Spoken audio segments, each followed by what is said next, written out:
There's celebrating, there was tricks, there's happiness, there's money. I don't know what else you could ask for. Can feel it in the crowd, can see it in the riding. This energy is insane. Right, the level of riding I saw, I've never seen anything like it in person, back to back to back. That was awesome. So consistent, so confident. It's been beautiful to watch. This is the best thing that's happened snowboarding ever. 15 years old, $15,000.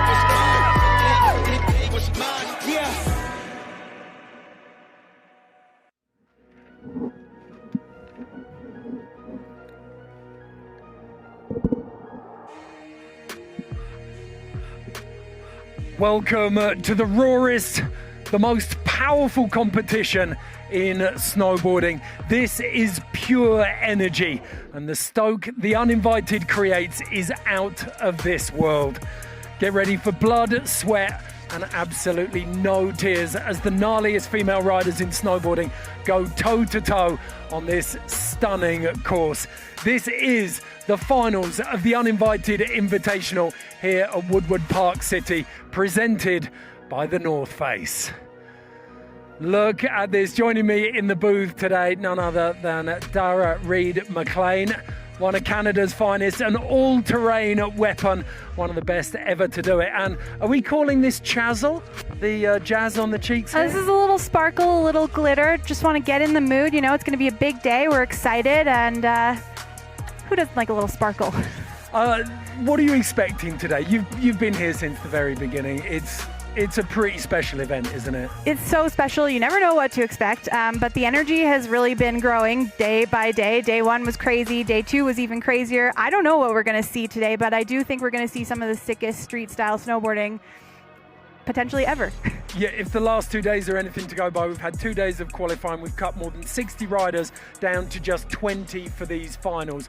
And if the progression level keeps stepping up, it's going to be ridiculous. But if someone's new to The Uninvited, if they've never come across it before, Dara, how would you describe it to them? Oh, thanks for asking, Ed. The Uninvited, very near and dear to my heart. Started in 2017 by Jess Kimura. It was a video project. She made 3 videos, and it eventually evolved into the Uninvited Invitational. I think Jess's main motivation was to really create a platform to showcase the talent that was maybe overlooked a lot in the past. So, and has she ever done that? And not only that, but she's put a lot of money into riders' pockets with these contests. So this is the 4th Uninvited Invitational, the 3rd one at Woodward Park City, and we're just so excited. Okay, well, let's take a little look back at the history of The Uninvited now through the eyes of its creator, Jess Kimura. This North Face partnership started in 2017. I had just decided to make the first Uninvited film, which was an all-girls snowboard film that was kind of born out of my frustration of my experiences in the industry. I didn't want the girls to feel that same stuff, so I was like, okay, I'm just gonna make a movie and I'm gonna pay for it myself. I just wanted to get the girls riding out there into the world. Once the North Face crew saw it, they completely unprompted sent me a huge box of Uninvited shirts that they had printed out that we were able to sell on our tour to pay for gas money and keep us going. We made 2 more films after that, featuring over 30 girls each. North Face was the main sponsor of both of those films, and throughout those 3 films, like over a dozen girls were able to launch professional snowboard careers. It just shows that if you give someone an opportunity to show what they can do, they can take it further than anyone could imagine. So after making 3 films, I felt like the industry had shifted a bit. I wanted to find a reason to give away a huge amount of money to the girls because I felt like they were getting opportunities, but they weren't getting resources. That's kind of how the idea of the event was born.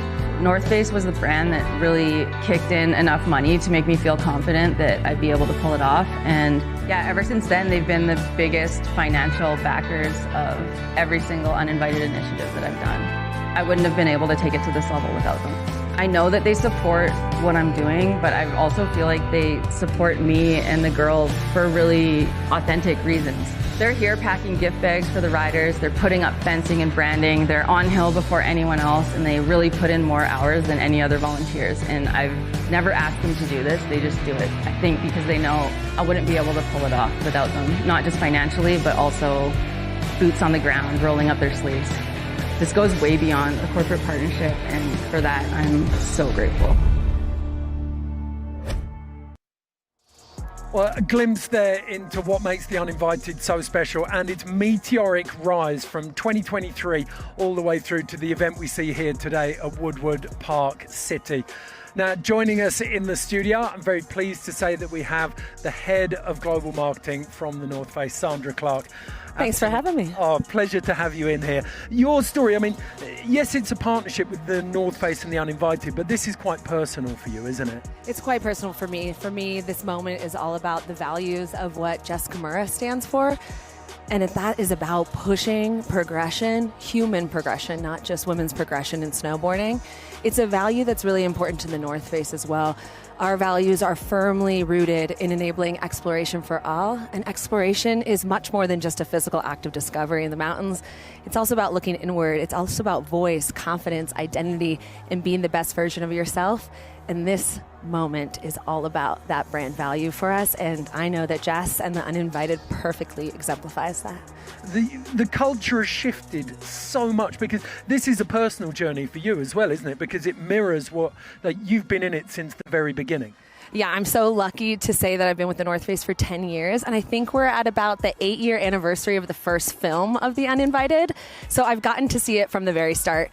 When Jess Kimura joined the team, we found out within about a year of her being there that she was already giving her blood, sweat, and money to make the Uninvited film happen. And we knew pretty quickly that we needed to be a part of it. In that first year, we were really only able to do quick turn. I think we made some t-shirts and were able to sell them at the merch table to get some money back into Jess's pocket. But of course, it's Jess. She put that right back into women's snowboarding. And the response of the first film just confirmed to us that we were already on the right track with our commitment to the Uninvited, and we knew without a doubt that we needed to support it even more moving forward. Both films that followed afterwards, and then every event, it's been a no-brainer for us to say, yes, we are all in. So I've loved seeing where it's come 8 years later. And how much have you seen snowboarding, and specifically the landscape of women's snowboarding, grow in that time, in those 8 years? I imagine it's been incredible. Honestly, I had the pleasure of being at the Uninvited Japan Open in February, and the level of riding was absolutely insane bananas. I couldn't believe what I was watching. I think I saw a 9-year-old perfectly 50-50 kink rail, and it was just perfection. And I was looking at her like, this next generation is going to blow us out of the water. So seeing what's happened over 8 years, we're even lucky at the North Face too. We've even picked up some of the most incredible riders because of this platform, including Iris Pham and Kennedy Deck. So for us, we couldn't be more proud of where this has come 8 years later. And one more, I know I'm probably talking too long, but for me, this is also about the community and the industry. This week is about much more than a competition. And so I'm also super proud to see what has inspired on the photography side, on the engineering side. We have women building the best snowboards in the industry. We have women building the best gear in the industry. Even today, we have our finance person here from the North Face who loves women snowboarding. She's a snowboarder herself, but she's committed to, and there's just so much room in the industry for all of us, and seeing the collective power of that community has been really special as well. This event has kind of become a reunion of sorts. Yeah. To see everyone running into each other and just so excited to see it. Yeah, it's a can't miss. Beautiful. Like, I mark my calendar every year. I make sure Jess texts me as soon as the dates come out, and it's a can't miss for our team, for sure.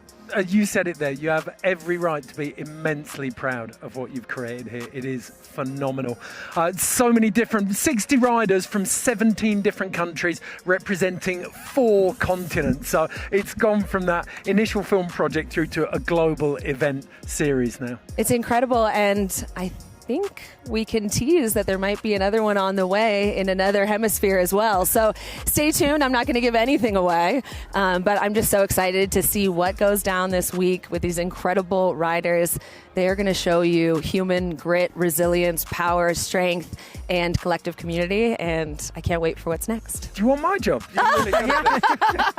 Southern Hemisphere, get ready. There could be an Uninvited on the way to you very shortly. But before we get into anything else, we want to give a big shout out to our hosts for the Uninvited Invitational Finals. It is Woodward Park City here in Utah. Check this out. We chose Woodward Park City because of how ingrained they are in the culture of snowboarding and action sports. They just care about the culture and care about the people, and they care about it as much as we do, and we really feel that.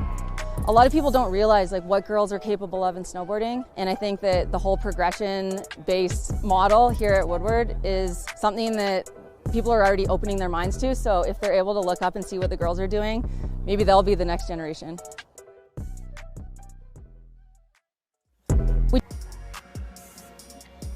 Okay, there is the course. You can see the clock in the top corner there, just at 20 minutes and 35, 34, 33 seconds until we get the first of our heats underway here at Woodward Park City.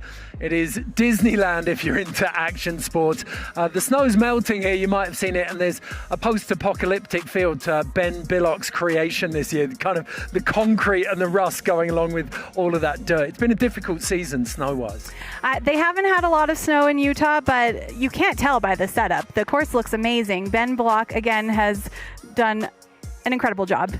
His attention to detail is impeccable. Well, I did notice it looks... Oh, actually, he asked me not to give away any secrets about the course because he gets asked about it all the time, so I'm not going to do that. So many awards to give out today. The podium, as ever, at The Uninvited is massive. Why have a 3-person podium when you can have a 5-person podium? I mean, there's a lot of money to give out. It's a $60,000 prize purse, USD, of course. So you got to spread the love. Yeah, and alongside that, so we've got first to fifth getting given out. Of course, there's the best trick. If you've been paying attention over the last year, then you'll know that Nicolas Cage, the big cage feature on top of the quarter pipe, that is getting its own award this year. We've got the Yeti Rookie Award. That is one of the most coveted, and I think one of the most hard fought with some of the Wildcards we've got. For sure, and we've seen a lot of careers start with that Rookie Award from the Uninvited Invitational, so I'm excited to see who gets that this year. We've also got the Yeti Standouts. We've got the North Face Never Stop. We've got the Switch Boss, the Style Boss, the Dark Horse Award. There's the Bold Face Stoke Award. You win a trip to Bald Face Lodge, arguably the most enviable prize out of all of them. My favorite award. The reason that I would jump back into contest mode one of these years. Oh my goodness. Maybe. Last I heard, it's like a 2-year wait list. Like you call up in this coming December and you might get in for winter 27-28. I mean, it's the dream snowboard destination. Yeah, all the culture, all the history, and some incredible riding. But we have already given out some awards. The Yeti Standout Awards from day 1 and day 2. Let's take a closer look at what went down for those awards.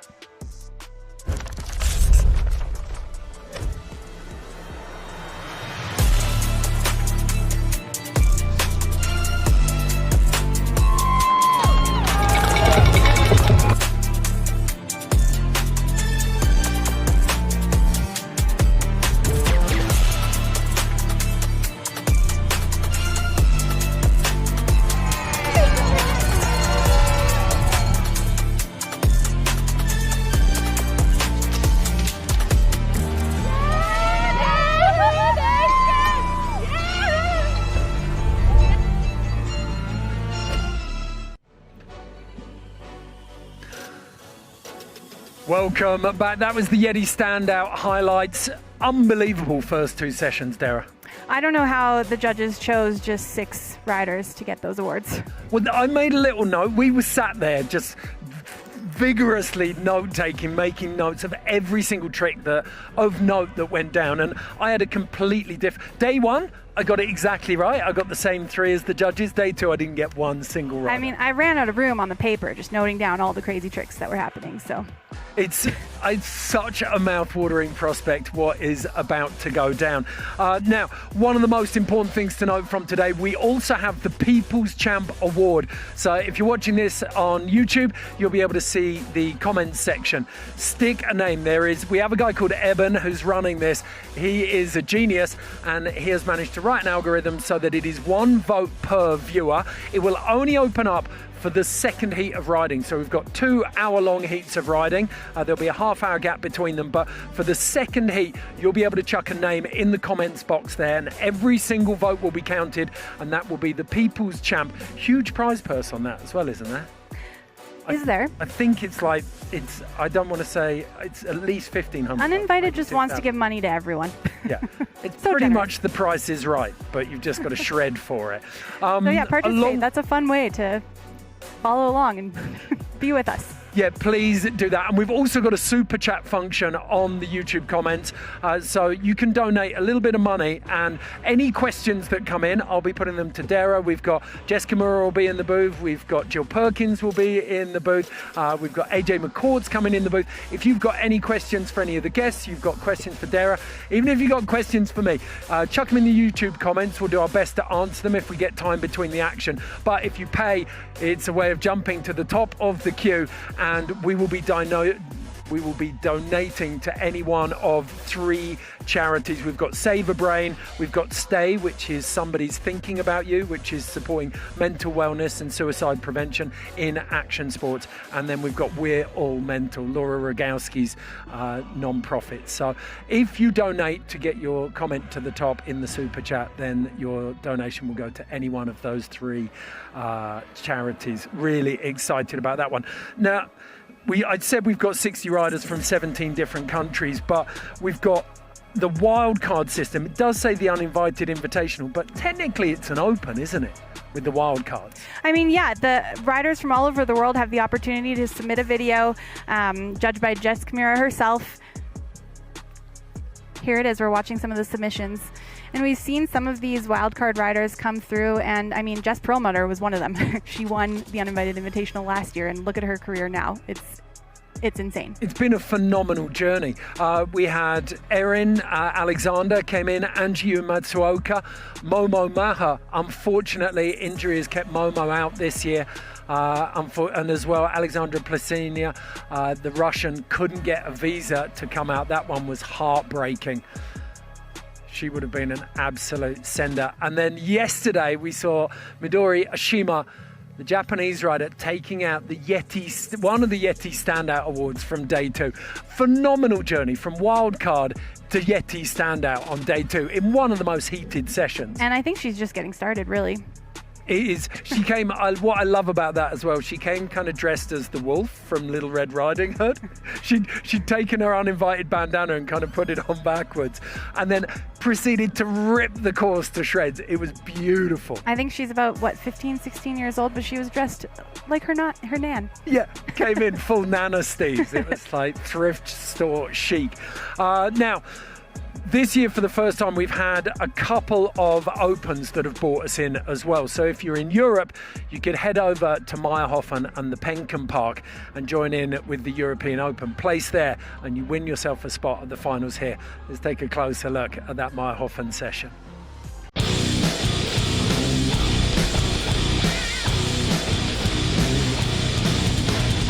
The reason that I wanted to have this event was because of how blown away I was by the girls, a lot of them who were here that came over to the main event last year, and seeing me ride yesterday in practice is kind of fucked up.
So that was Europe. phenomenal session. The reason there that I wanted to have this at event the was Absolute because Park of in how blown Blackout. away I was by And then earlier this year, in a lot of them who were 2026, here that came over The Uninvited to headed Manila over to last year. Japan for the first time, and it was a milestone event, something that Jess Kimura has been working on for almost a decade. And this one was truly unbelievable. Check it out.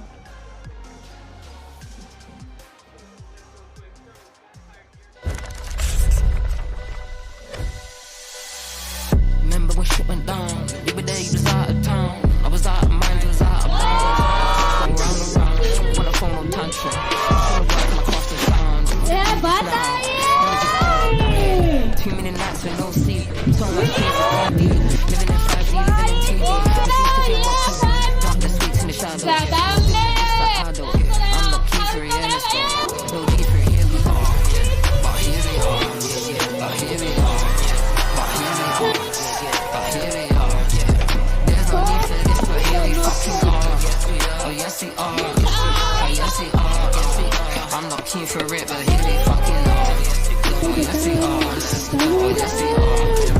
There's no need for this, but here we fucking are. Oh yes we are. Oh yes we are. Here we fucking are. Love is peace to me. This love and bond that don't want damage. All about reliance. Yes, we young got down. There's no need for this, but here we fucking are. Oh yes we are. Oh yes we are. That was a phenomenal event, and very pleased to say that as busy as she is, we've managed to pull Jess Kimura away from running this competition. Jess, welcome to the studio. How are you going? I'm going great. I noticed the paper was flapping, so I pulled it. You're good.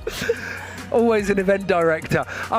We just saw all of that footage there from the Japan Open. How important was that event to you? Oh, the Japan Open, I mean, I've been wanting to bring this event to Japan since the very beginning because the Japanese riders have been a part of the Uninvited since the very beginning. And, you know, I just wanted to make sure that this next generation of talent wasn't going to get bypassed like the one before it. I know you were expecting to see some crazy riding, but were you expecting it to go that hard? Like, that recap edit video is insane.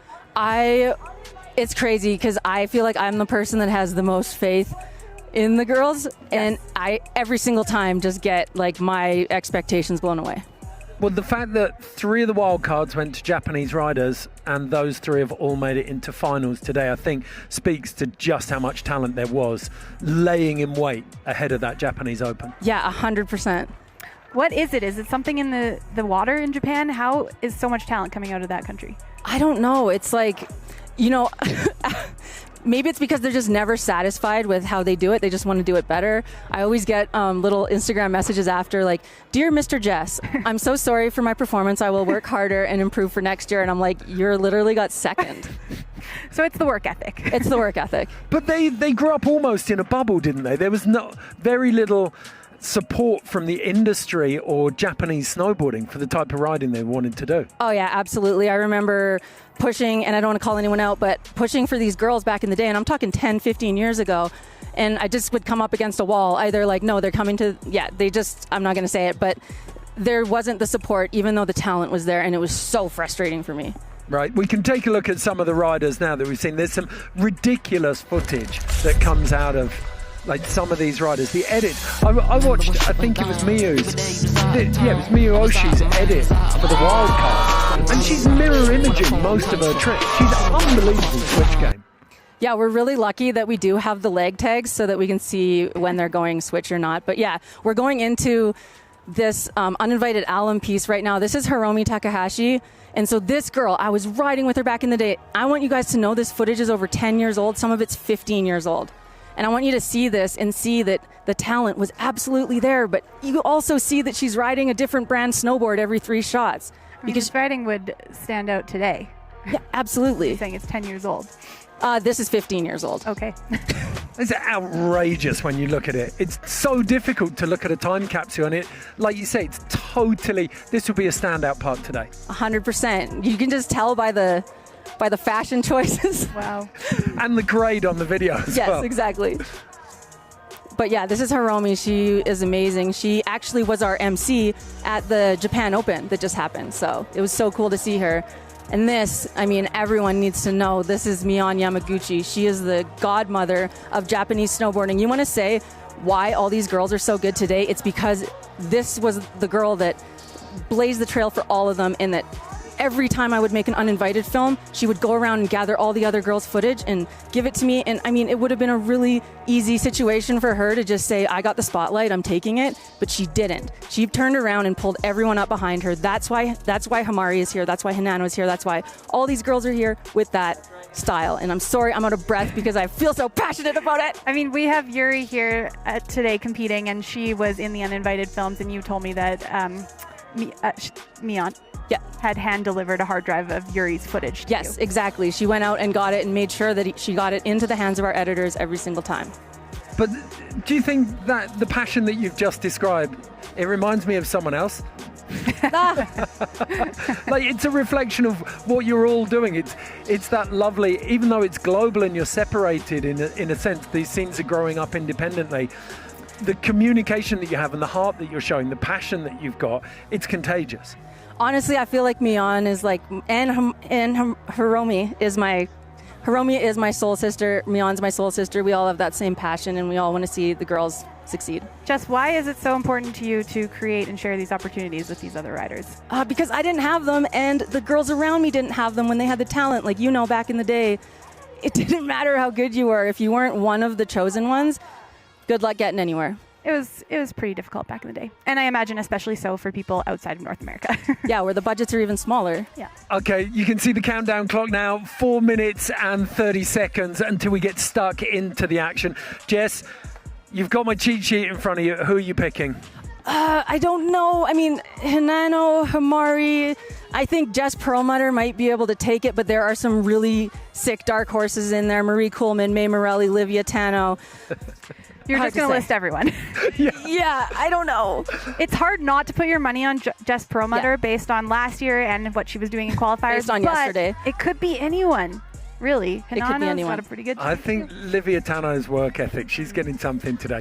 I'm going to let you go. I know you're super, super busy, but shout out for all of the merch, whether it's the caps, the bandanas, get on the Uninvited site, or if you're coming down to Woodward Park City, there is a stand in the Partners Village. Check this out. It is beautiful gear. Choose your merch.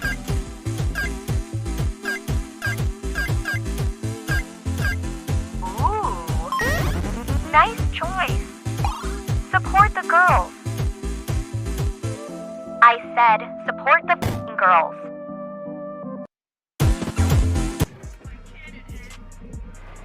So there you have it. Scan the QR code. There is merch on that code there, and it is beautiful stuff. And by supporting the Uninvited, you are supporting women's snowboarding. You can see there's a little bit of breeze out on the course there, Dara, but Sponsor Village is starting to fill up, and the course, Ben Bullock's done an incredible job, hasn't he? Oh, it's beautiful. And, you know, I hear he's been living in the Woodward Park City parking lot for the last month building that course. Of course, with the rest of the crew. He can't do it himself.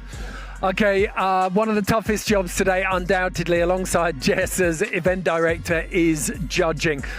We have assembled, though, a crack team who are going to break down today's 2-hour-long sessions. Check these cats out. It still absolutely blows my mind to see so many women on snowboards in one place at the same time. It's really special to sit in the judging booth and experience this event from a completely different perspective. I'm an Olympic snowboard judge. I've been doing this for about 10 years now, and the Uninvited Invitational is by far my favorite event of the year. When I was younger, I did these types of contests, but there were no resources for us, so being here is really special. What I like about the Uninvited is how trickable the setup is, and the concentration of talent that is here during the weekend is insane. This event means so much to me because my whole roots in snowboarding was riding rails in the streets, and now to see so many girls charging on a course like this so hard is pretty incredible to see. I'm pretty proud to be a woman in snowboarding right now and get to support this event.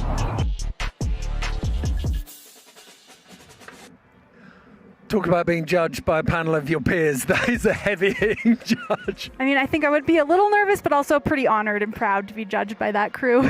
Okay, well, you've met the judges. It's now time to meet the riders. Let's find out who has made the finals here at the Uninvited Woodward Park City Finals.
Vader Hallam wins the portrait shots, hands down.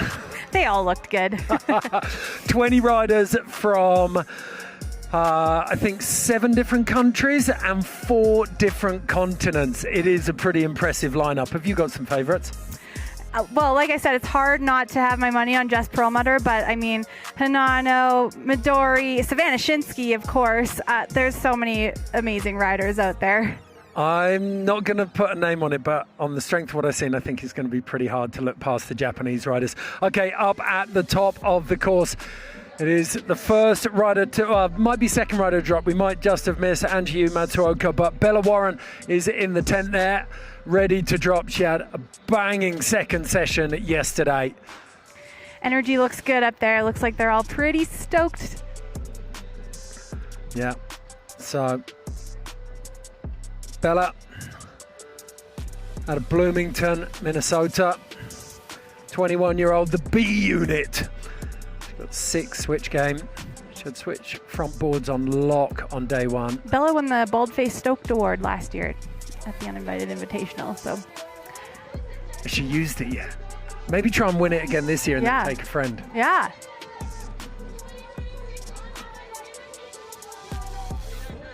Okay. You see the MCs giving it out. And Nicola there as well. Oh, she was one of my favorites too. I forgot to mention her when you asked. She has such good style. Here we go. Anjiu Matsuoka, wild card out of Japan, made it into finals, first time of asking. Opening us up here. Nice on the batting cage. Straight on the dugout. That is a hefty piece of kit as well, isn't it? Like, it's not something that you warm up on. No, and it's a big drop to that landing. Okay, the B unit, Bella Warren. Saw a couple of cheeky nollies out of her. Clean front board. Warming up nicely. Next up, Gwynnie Park, local, out of Salt Lake City. Perennial uninvited performer. Lovely front board. They're just getting started here. Here we go. Okay. Human power station out of Finland. So small, but so much power. It's, yeah, the best things do. She is proof that the best things come in small packages. Just brilliant energy. Rode super hard yesterday and then sat on the deck and just cheered till her voice went. She was riding so well both days of qualifiers. She opened up that big transfer. She had one of the nicest cab 270s of the day, maybe the nicest cab 270 of the day yesterday. Okay, dropping in. First run for Henna Ikola.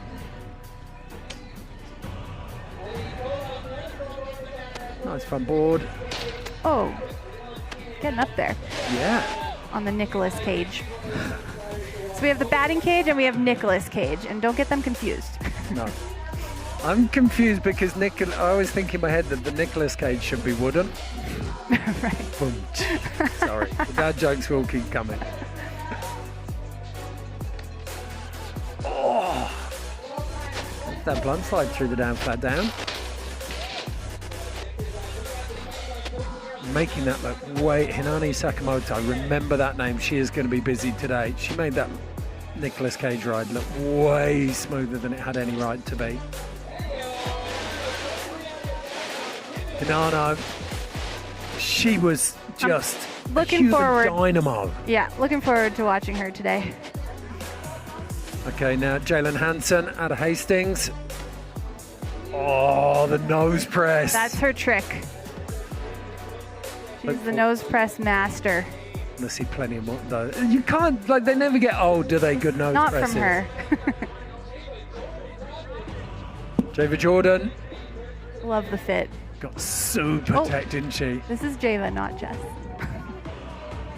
So we're going with Java. Are we calling that? I've been calling it the firecracker. I've heard it called the ski boot, and I've heard it called the click clack. The clack clack clack is what I would call it. That's even better, maybe. Okay, Jess Perlmutter. Why not just go huge first go? She,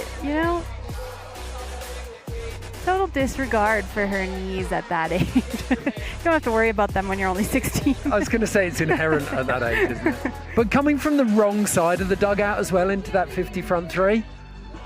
There's Livia Tano with the gap over. Very, very narrow takeoff on that. Livia Tano was my Nicolas Cage MVP yesterday. I'm looking forward to watching her on that thing today. I ran out of space on the steno, and I ride small. She was so busy. Next up, May Morelli out of Boston.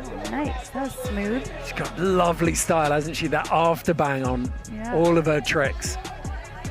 Kind of little tilt of the head, arms down low. Okay, Marie Coleman, second place at the European Open. Got so busy day one, made a proper statement. Oh, wow. Yeah, Marie's one of our younger competitors as well. She, last year was her first time on a plane coming to Uninvited Invitational. It's so sweet as well. Her dad's out videoing everything that she does. Look at this, Mila out in the vest already. She didn't turn up for day one, but she made enough of an impression on day two to bring a final spot. And she is on an absolute heater in 2026. First place at Red Bull Heavy Medal, first place at the Bomb Hole Cup last week. Little thing called the Olympics. Yeah, just got 10th at the big air there, why not? Midori Oshima. Ooh. She's just getting started. Midori's one of our wildcard competitors this year. I wish I had the courage to wear the bandana like that. It's so sick. She's adorable. Yeah, 15-year-old Nana stars, Steve. Miyu Oishi, another one of the wild cards out of Sapporo. She was fun to watch in qualifiers. She was going for it. Yeah, just zero throttle spring. It's just been... Right, Savannah Shinsky, Slush Magazine's Rider of the Year. Probably the sickest style out there. And she's rocking the Invisible Man balaclava. It's like, you gotta protect yourself from the sun. It's perfect. That's wisdom. Selin Lakta out of Innsbruck. She made her praise. She was another one of the riders who was Like, ran kind of lukewarm on day one and then just twisted the throttle and absolutely sent it day two. It's a strategy because it is a bit of a marathon. We have 3 days of riding here if they make it to finals. You gotta pace yourself. Yeah, it's an hour and a half. Not that they all do. No one does. No one that I saw. Sophia Schroll. Lovely. That front lip. That nice rock fakie on Nicolas Cage. Favourite Nicolas Cage film? Is there one called Face Off? Yep. That's the one I remember, I think. They do a face transplant, don't they? With he's the baddie. I can't remember who the goodie is. I can't say I'm a big Nicolas Cage fan, but I do like that feature. Nicolas Cage the feature? Yes. Nicolas Cage the actor? I'm unsure. Okay, Yuri Takizawa. Absolute froth fest yesterday. She might be one of my favorites too. Her style is just so sick. Yeah, pure sender. Too many highlights from qualies to mention, I think, but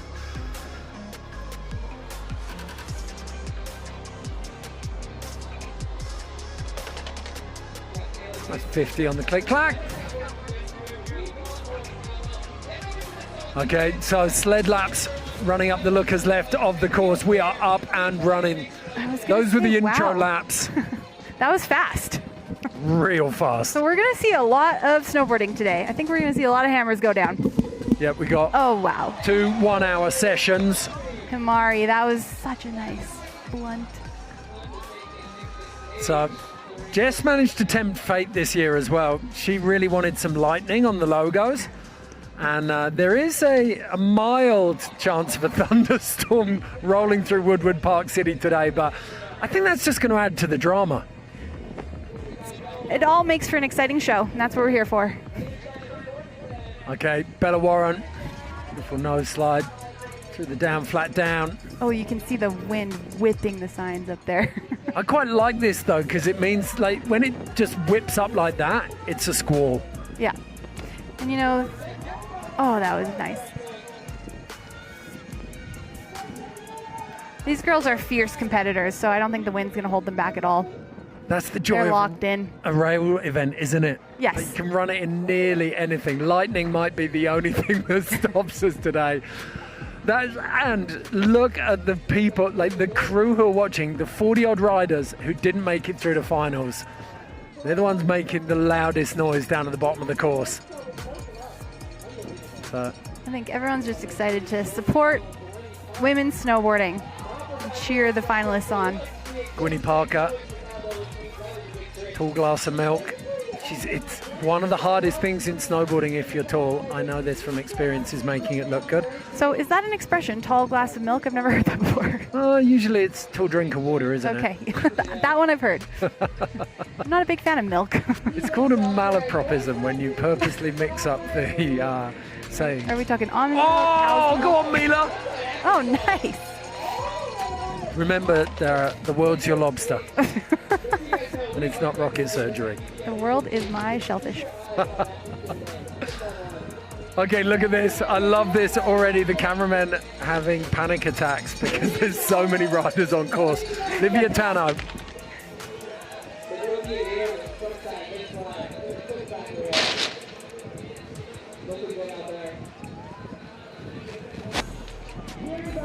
Yuri. Give me a little look. Midori now. I learned that Midori means green in Japanese. Oh, going for that front board through the kink. How much? And that, the slash, she's done way better than that. That was good. Henna, was that? No. It's all happening so fast. Imari, I think. Imari, yep. Savannah Shinsky. That's front board. Yeah, this is, you just hit the nail on the head. It is a marathon, not a sprint today. Like, how do you go about it strategy-wise, building enough momentum, making sure the judges see you, but that you get to put the exclamation mark or the exclamation point on the end of the session in 2 hours' time? I mean, you've seen some of the riders kind of go at it with a bit of strategy, slowly working their way through the features, working their way through the tricks, and then you've seen some of the riders like Henna just go for it. And so I really don't know what's going on in their minds, what the strategy is. Bella Warren back in there, getting a third lap.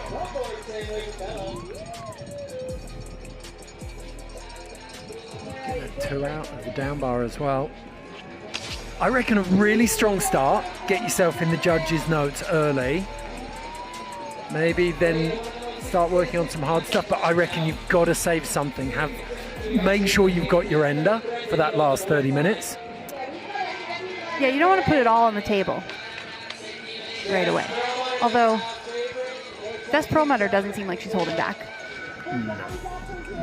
Look at the way she opened. Like 50 front 3 off the dugout. Marie Coleman getting busy. David Jordan. David Jordan with my favorite fit on the course. What are we going with fit-wise? Like, it's a tiny bit of Kid Rock about it, maybe? Well, I learned recently that David Jordan's favorite video part was Travis Kennedy in Forum's That, which surprised me because I think that video probably came out a couple years after she was born, so I don't know how she came across it. But her style could be inspired by that. Someone's given her a proper snowboard education. Yeah, she's been raised well. Thank you to her parents.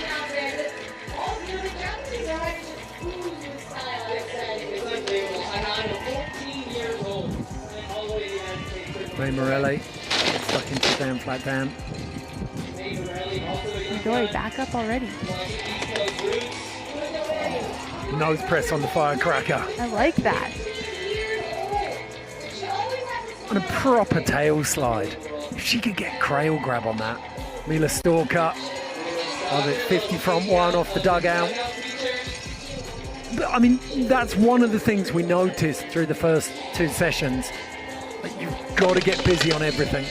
You can't get sucked into that.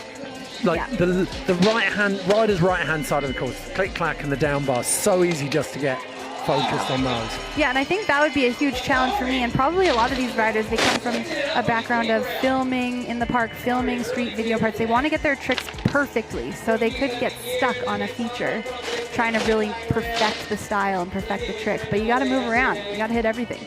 I was talking to Jess about what she wanted from this, and she was like, I don't want to see you throw a single bow. Like, no one gets a pass. Yeah. Like, you call out. Because if the riders have got 2 hours, we should see perfection. If you have Louis judging you, you better be putting down a video part worthy trick. And well, that's the point of the format, isn't it? Exactly. It's a street style contest. Oh, first taco of the day.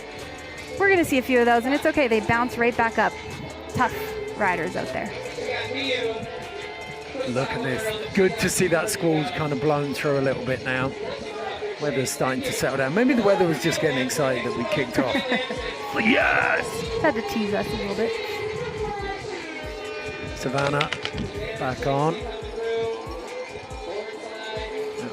Switchboard side. Savannah coming off of an insane street video part, Atlas 2. You're going to want to watch that if you haven't already. Type that in your notes for the day. Henna! Getting busy. Oh no, Jess, sorry. Jess Perlmutter. Henna's warming up for that cab too.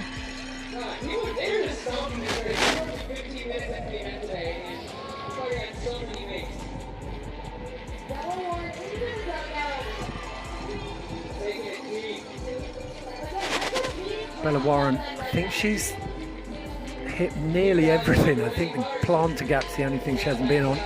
Gwynnie Parker, gap out. Our SLC local.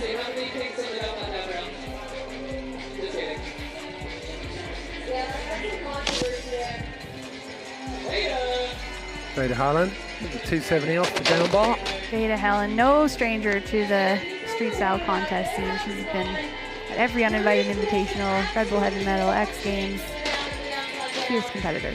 I reckon it's the most recognisable part of Marie Coleman's riding is how fast she hits everything. So aggressive. You never see her speed check. David Jordan with the front one, cab one, and the click clack.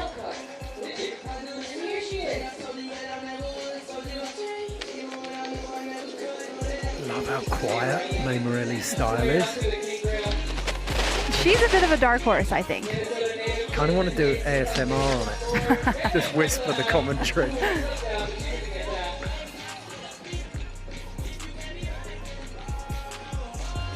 Mila Stalker on the dugout. Oh, putting her arms at risk for that snow burn, and I know that snow is salted. It's, well, Jess called it yesterday. She was like, it's free dermabrasion for everyone. I saw some hair, like anti-aging. You would get your money back if you went dermabrasing on this. I saw people like there were some full chin strap beards, just with skin missing. Oh, I've had some good snow burn, and you don't want that. But dermabrasion is a good way to look at it. It's like we were talking about it yesterday. It's like sacrificing yourself at the altar of snowboarding. There is. What you're risking here, you're going to see it every single session. It's a worthy sacrifice. The rewards are the immortality in snowboarding folklore. Oh, that was almost blunted, wasn't it? Like proper back foot weight, driving through every ledge. Wow. Yes, Livia Tano. That was immaculate. Olivia Tano was Slush Magazine's Rookie of the Year this year, and you can see why. I had her on my card as standout yesterday. I could have been kind of fooled just by the sheer volume of work she got through, but if she's stepping up on yesterday already, that was so tidy. Bella Warren taking a leaf out of Livia and Jess Perlmutter's book there. But she's I guarantee you we're gonna see her just working on that, ticking away at it. Yuri, straight off that North Face Wally feature. Oh, wow. Yes! Flexing on the way out as well. Marie straight up on the dugout. Look at this, is so good, isn't it? The hardest part of this is capturing the energy of a session like this on camera. It's happening so fast. Gus with the cab 2. I think she's got a better cab 2 than that. That was pretty sick. Can we call her snowboarding's it girl at the moment? I would say so. It's insane how quickly she's come up. From her first year at the Uninvited Invitational, came in as a wild card, got 3rd place at that one. Last year winning, and then this year just all of a sudden she's in the Olympics. She's everywhere. She's winning everything. It's won DIYX, won the Rockstar Jam, she won Heavy Metal, she won here, the Uninvited. I think she got 6th in the slope style at the Olympics. She is unstoppable. And the crazy thing, too, is she's not just a rail rider. She's got some pretty big jump tricks. She got 2 bronzes in the Junior World Championships between the Olympics and now. And they had their first ever rail event at the Junior World Champs. So like the full, I can't imagine what a FIS rail event looks like, but she won that. So right now she's Junior World Rail Champion as well. She has an extremely bright future ahead of her, and she's already, she's here now. I don't know what she's going to do in the next 10 years. Well, if anyone out there has got kids, then you'll have watched the movie Cars. I've started calling Jess Perlmutter stickers. Just because, you look, how many stickers are on a board? Yeah. Compared to the last 12 months, everyone wants a piece of her. Yeah, the stock is rising. And Switch still going 50. Up. Yes, through the down, flat down. Go on. Oh. And you. Wow. Get a little bit of swizzle in there. I don't quite know what that was, but I liked it. It's kind of that smooth, soft mold. Oh, that smooth Japan style. They've all got it. It is beautiful, isn't it? Himari Takamori, watch out for her today. Okay. Oh, she wants that front 3 out. It's almost there. She's going to get it. That's the joy of the session. Nice having a jam session. You get really almost unlimited tries in the hour. In the hour heat. So, Marie Coleman coming back to the dugout. Oh, deck chairing Do slightly. we count it? Do the judges count that? I don't know. No. No, we want perfect video part worthy tricks. There we go. Like that one. Yes, Henna.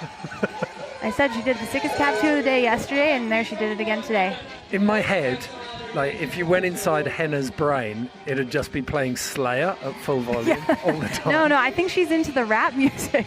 Yeah, I read somewhere like her rap name's Baby Cola, isn't it? You could ask her later. She might rap for you. Oh, Java! She was almost narcoleptic getting onto that. So sleepy. She doesn't look like she's trying at all. I know she is, but she makes it look easy, even though it's not. Beautiful. Oh, nice. Gap out on that board slide from Jess Perlmutter. Midori back on course. Midori got this back one on the clack, clack, clack yesterday. I want to see her get it again today. Back one, that's a scary trick. And then full cab back tail slide. Or back tail slash, we call that, I think. Jalen Hansen warming up steadily. Just dancing around on the down rail. Inano, quick feet. Bit like Henna, it feels like she's operating with a different gravitational field to the rest of us. Love that little frontside nose bone off the dugout. And you looking Wanted for that. that pretzel. Vader. I don't know what she did, but looks like she stomped it. It looked like she got the Tindy on Nicolas Cage. Bella Warren. I like sneaking that pretzel around. And what I like about that, she kind of tapped away at the dugout for a bit. It wasn't happening, Right. so shifting focus, look at something else.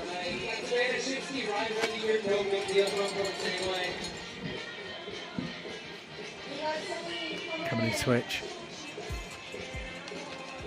Oh! Getting bucked off the flat section there.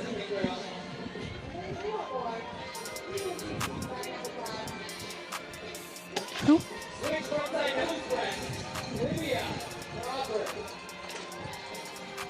Which one? Oh, I think it was Celine. Yeah. Gwynny Park.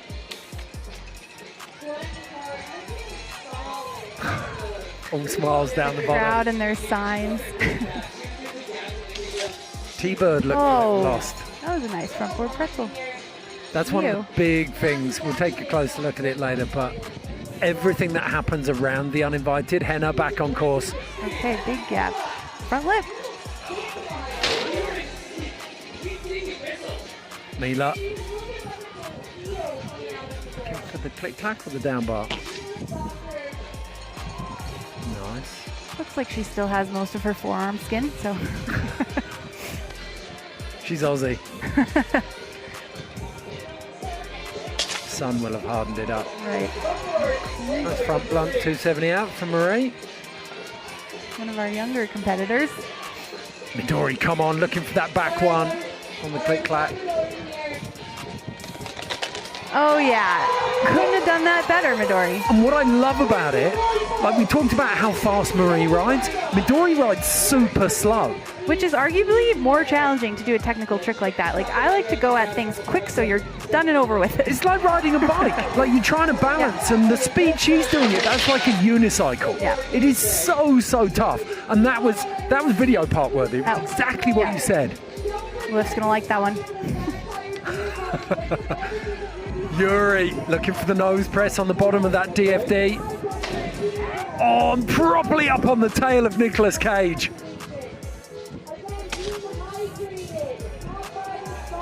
David Jordan. Jalen Hansen. Nice, pretty off the dugout. No kings, just queens. Where's Gwynny? That's a good sign. Keeper's the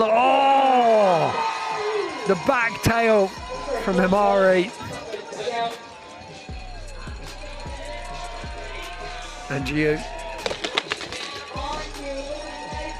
That feels so good on a waterfall like that. Little foot massage when you get the rail right under your foot. I think the sound is what I would enjoy. It's like knocking on a 17th century front door.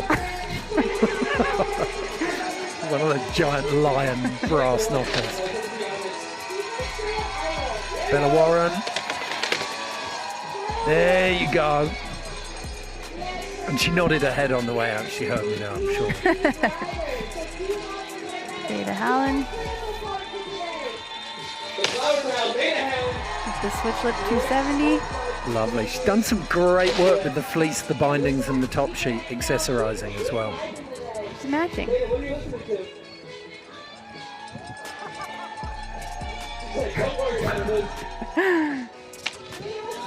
Mila. Here we go. Henna, ready to chuck another hand grenade on this course. Henna's really making use of all the features on this course. I like that. And you don't see Henna in too many contests. She's busy filming video parts. Sophia Schroll, one of my standouts from yesterday. Just really got her teeth into this course, hit every single part of it. Oh, Midori. And again, entering that down, flat down, not with too much speed, just technically front boarding through it. It's like multiplying the difficulty by 3.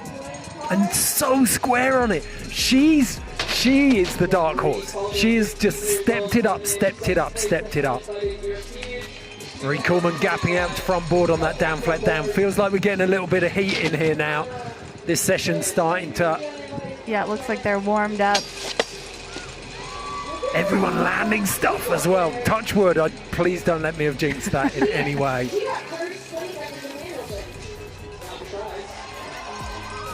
I just can't believe how quickly they're getting back up there for their runs. Jess Perlmutter. There we go. Almost like a nose press to back lip. Gets a little tap on that.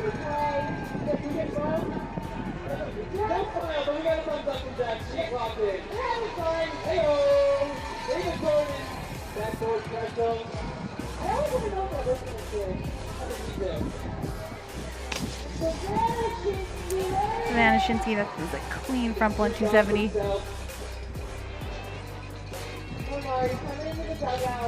Mari, oh, wow. Back tail, same way 270 off the dugout. The way she stomped that, it almost looked like it was going off for a second, and then she held it together and stomped it.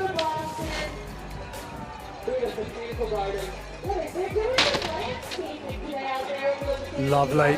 Right, if you're watching on YouTube, make sure you tap that subscribe button. I think we're at like 9,500. We want to make it to 10,000 today. Be a part of that. Get yourselves in there. Oh, Olivia Tano going down hard. Zurich's finest. Going for the back one on the down rail. And don't forget, you can vote in the comments on Heat 2, not in Heat 1. Don't want people just chucking names in. In Heat 1, we need to see a body of work before we get stuck into the voting. Mila Stalker and Bella Warren look like they're having a little standoff up here. Is it noon yet? Gunslingers at noon.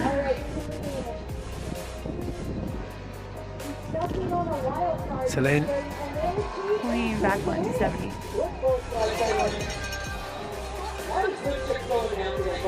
Bella pointing, she's calling this one. Switch front board to switch. And honestly, hard to tell that that was even switch. I wouldn't have known if the bib hadn't been on the front leg. And showing her frustration there. Now Midori, she's been on a heater. First try, second try on that. Click clack back one, cab one. Oh, there it is. That's the carve that I loved before. Just leans down on her toes. Vader Hallen off the dugout. Yeah, I think Midori's made. I think she could be a dark horse. You're right, and that's like such an exciting thing about The Uninvited. She came in on a wild card. We didn't really know who she was until this year. And I mean, that's vindication of what Jess said in the pre-show as well, that there is just this stack of Japanese talent waiting to be recognized internationally. yeah, it's just one of many really case studies of Jess's whole mission. Yuri going down. Jalen Hansen.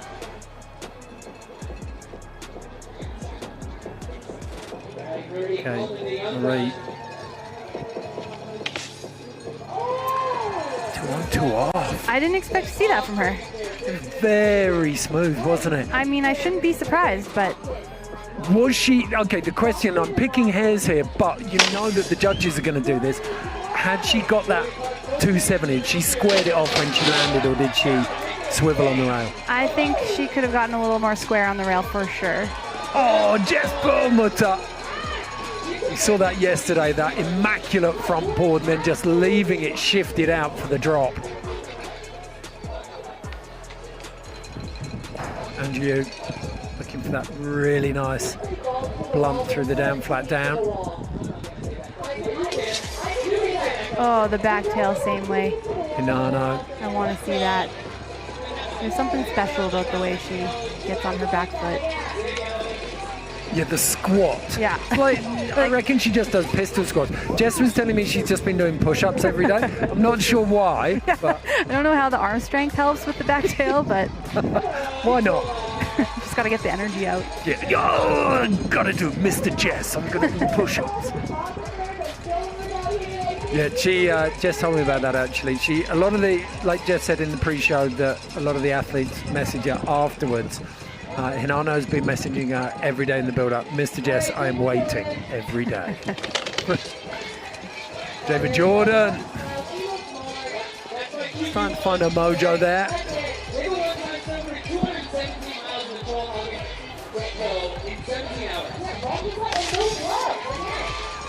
The switch front board Pretz. But would it go in a video part? I think I would like to see that a little more squared up. Oh. Where's that going? I don't know. She's already got that like slow motion. Maybe wanted like the front board through the down flat, then a 50-50 on the down, and then a back 180, maybe. Yeah. Or maybe she goes around to like switch lip. Okay. On the down, the second down. 270 switch up, yep. Barrett Christie there. Hanging out. I think still most X Games medals in history. It's like some crazy fact for Barrett. She's cleaned up for 15 years. Ooh. Okay. So switch front 50 on a down flat down.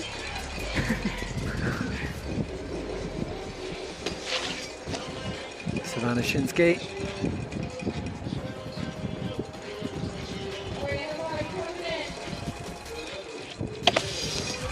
Oh, there it is. Every year, the level of riding at this event gets crazier and crazier. Well, it's that self-fulfilling prophecy almost, isn't it? Oh, there it is from Jess Perlmutter. Stomped. From board to shifty. Like that composure. Yeah. She's so sure she's landing it. So stylish. Big. Nice. Looking for the dead lung maybe? Or is that the opposite way? Using that correctly? I feel like Ron Burgundy trying to use when in Rome. They really did say dead lung is her favorite trick, and Ed, you weren't sure what a dead lung was. We had to break it down. Giving away my absolute rudimentary rail understanding. Go Midori. If I was Midori and I'd seen that sign, it looks like a fruit sticker. I missed it. It was beautiful. I would have that made up into stickers and I'd have that put on my board. Looks like something you'd find on a Satsuma. Maybe a t-shirt.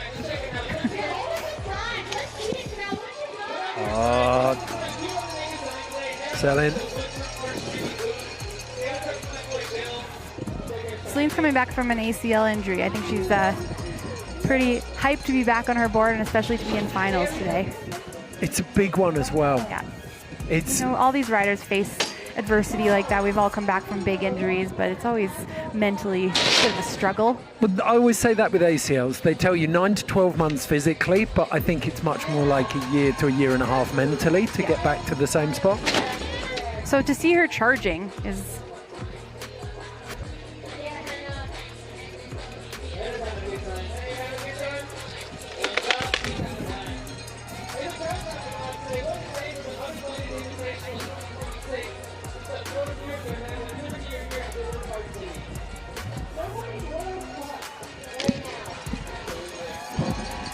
So Bella Warren.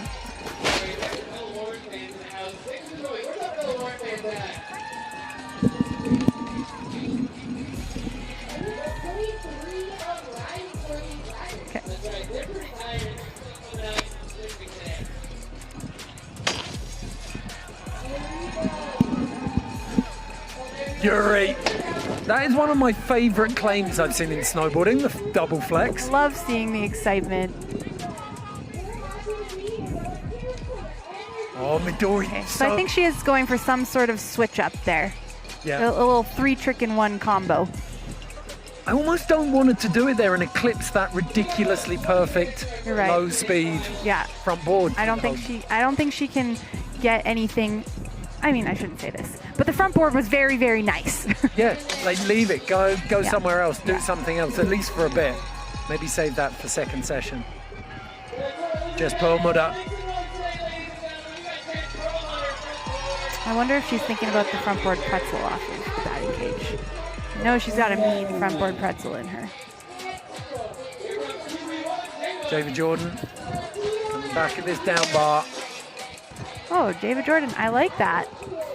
2 on, 2 off. She was working hard on that yesterday. She was working on that yesterday, yeah, and I don't think she quite got it. No, not the way she landed it heaps, but not the way she would have wanted to. So, Gwynnie Park got a bit of work done. This is definitely. Look at the way she took that. Like, that was full whiplash, and she slammed with a smile on her face. Slams with a smile. Lovely little tap. Andrew, that was clean. It was, wasn't it?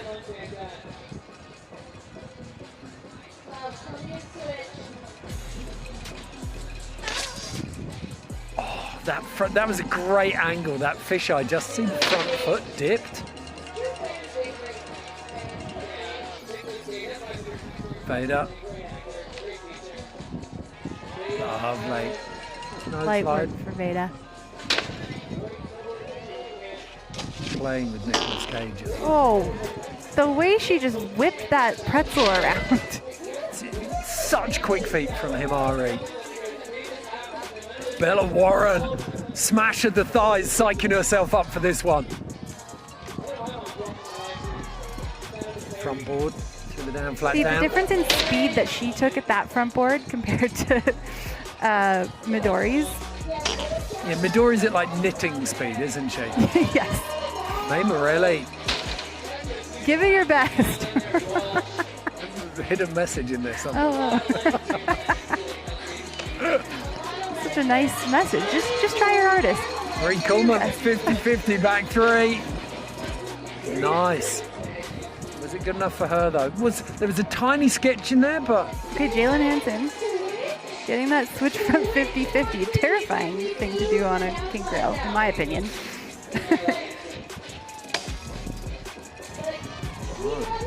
Celine's got the jacket on. Still in the shades, though. There you go, you called it. Okay, she's going to get that next try. Jess P. It's not really an uninvited invitational until we get a nice Jess P front board pretzel.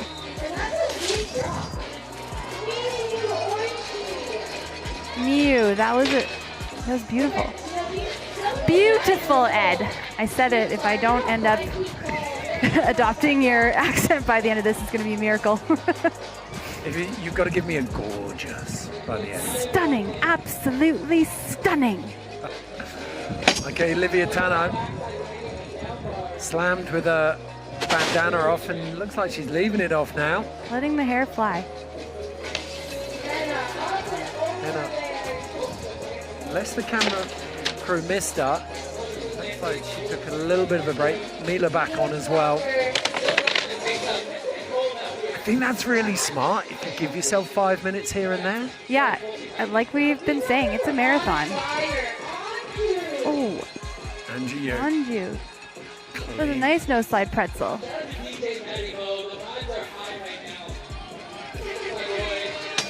I reckon she's got double-sided tape on the inside of her wrists, so that as soon as she lands, her arms just stick to her hips.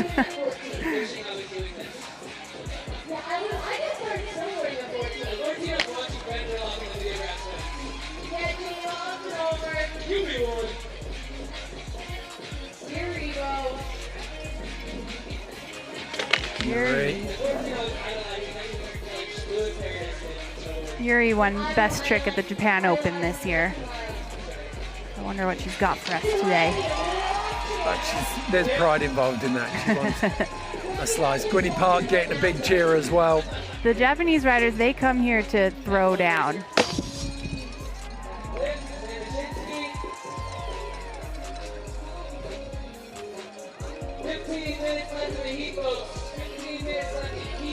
May Morelli. Oh! Ooh, that was one of those slams that kind of came out of nowhere. Yeah, the She's snow all right. snake just having a nibble at the heel edge.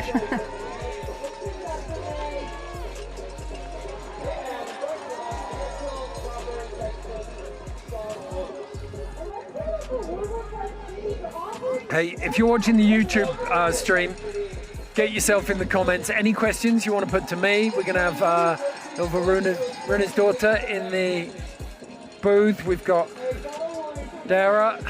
Anyone you want to put questions to, hit us up. They can be as serious or as ridiculous as you want. We will answer them all.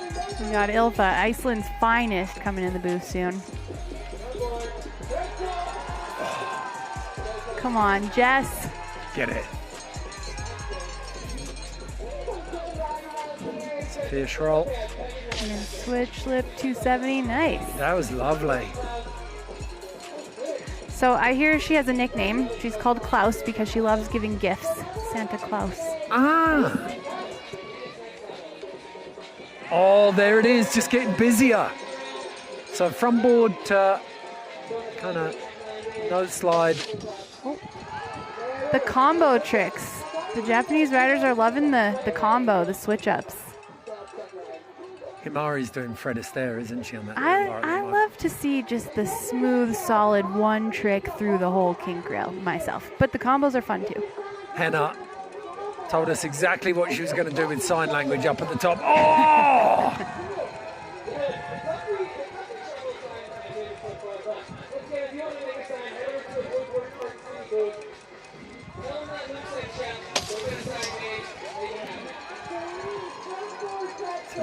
Front board Preds. Marie. Oh, no slide to back lip. Okay, so maybe the combo tricks are not just hot with the Japanese riders, it's the young riders. Well, it's almost like when you all start listening to the same album, your musical influence becomes the same. Like everyone's watching, you're thinking, okay, where am I going? What am I doing? What I think we have seen is the young riders have got no patience. I think the level, well, yes, no patience, no attention span, but also the level of riding has gotten so crazy with the younger riders that they're just getting bored with one trick on one feature. They gotta mix it up. Yeah, maybe this is a reflection of the algorithm. The attention span on the rails dropped so low. Mila Stalker. But I think like we're seeing some of the older riders box a little bit clever, like bide their time. We've seen Henna, we've seen Mila taking a little bit of a break. They felt like they sort of dropped off for 5-10 minutes, just catching their breath. You gotta pace yourself. Oh, look at this. The exposure on some of these cameras starting to blow out. It means the sun's coming out. Yuri just hunting that one down. All right, Jess. Going for the front board pretzel. Just sitting down on it again. This is uncharacteristic for Jess. I'm used to seeing her just stomp things like it's nothing. Yeah, the 17-year-old out of Killington, Vermont. She's the colossus of snowboarding right now. Wow. Bella Warren, the B unit.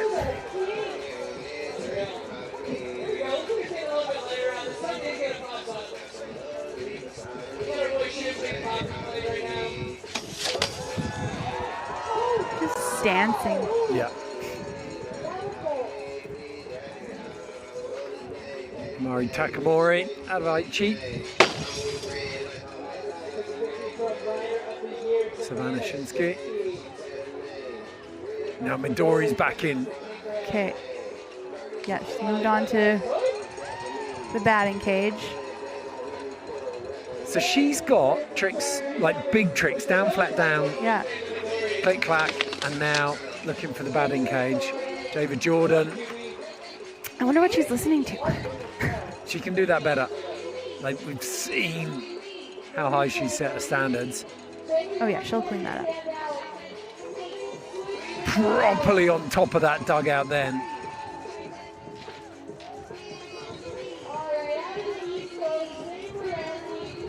May Morelli. That style. It's amazing, isn't it? Wow.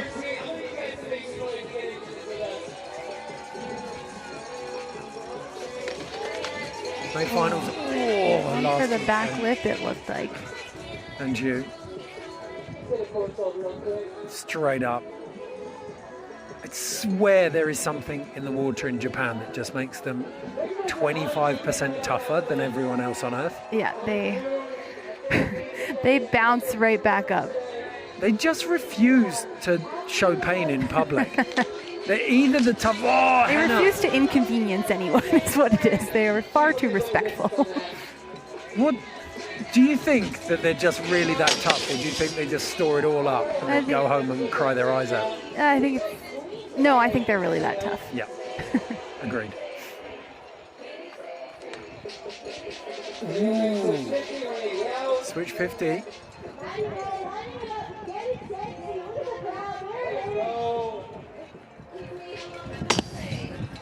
Lovely, the back lip getting dusted off.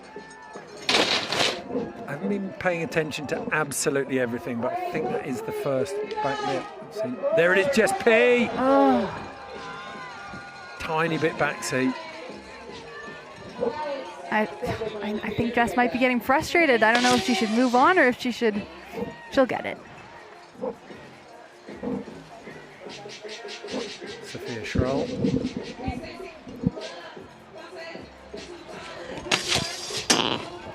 Oh, with the back tail 270 Miyu. Well, we had that from about, I think it was 15 to 25 minutes real heat, and it feels like people are just getting a little bit frustrated now. But that's what I love about sessions like this. It's only going to take one or two people in a row stomping bigger tricks, and that puts the heat back in the session. Marie Coleman looking for that 50 front three off the dugout.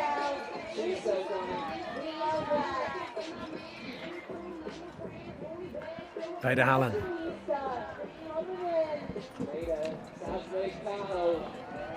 Oh! Going for the same trick as... How do we feel about that? It felt a lot like Jess P's. Veda's? Board. Yeah. I thought that looked more like a front 50, front one. But right. Ooh! Back one deep. Back one.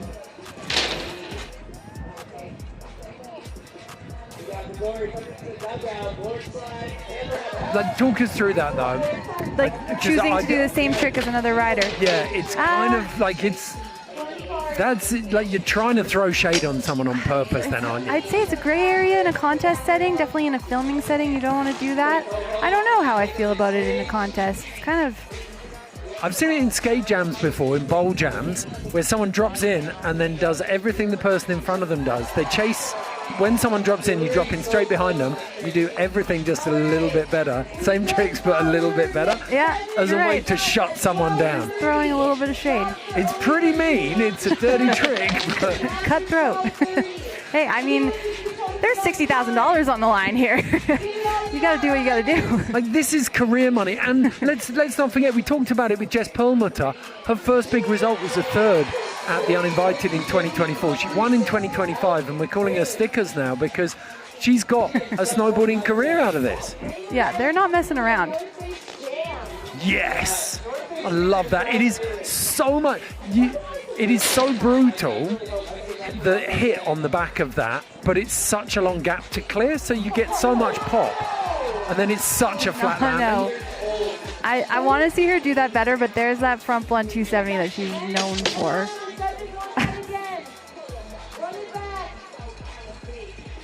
And Himari following straight behind her. Savannah not quite locked into that. Feels like she needs to find her mojo again. And she came off this last time.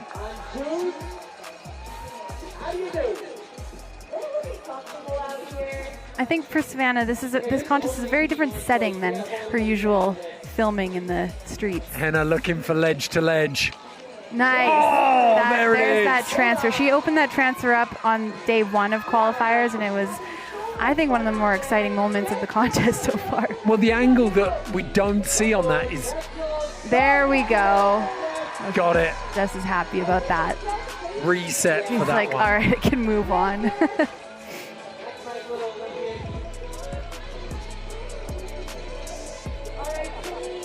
Yeah, the amount of sideways travel. Clean, going for the back lip pretzel.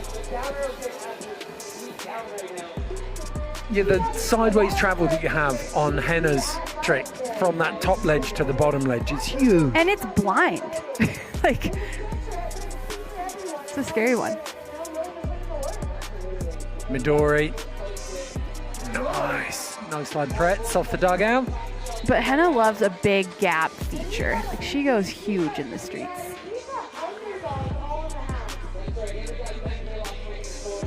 Ooh! Squared right off rail and spin.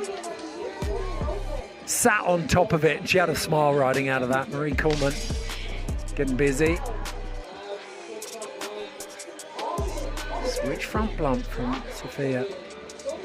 Yuri up there. It is so hard to tell these riders whether they're riding regular or switch at the moment. Like, they're just so... they're all so talented and ambidextrous. Oh, Java. Someone give that woman some caffeine. She looks like she's falling asleep on those tricks. That's outrageous. And the stalker. So consistent. Been part of that Aussie slope team alongside Tess Cody, Ali Hickman for a long time, but she found her calling in the rail jams. Kaylin Hansen. Miu. Backlip 270. Miu, I hear, has only been snowboarding for 6 years. And in Japan, you always think of them, you see that footage of people learning to skate and snowboard at like 3 and ripping, but she's 26. If she'd have, like, look at the way she rides now. I mean, that backlip 270, that's 6 years of snowboarding. Like, that's a testament to how hard she must have worked in those 6 years to get those skills. Okay, we're coming into the business end of this first heat. Yeah, things are heating up. So, all of the riders know they want to leave the judges with something to think about in this half-hour break between the heats. You watch. I reckon we're going to see the frequency of rider dropping just step up here. Savannah. Queen back down, back down.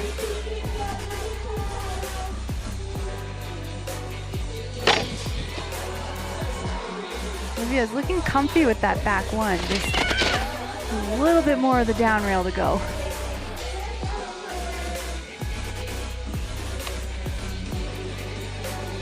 Just unfortunate timing for her. She got a front board pretz, but Yuri, planter gap, which again is totally blind. Mari.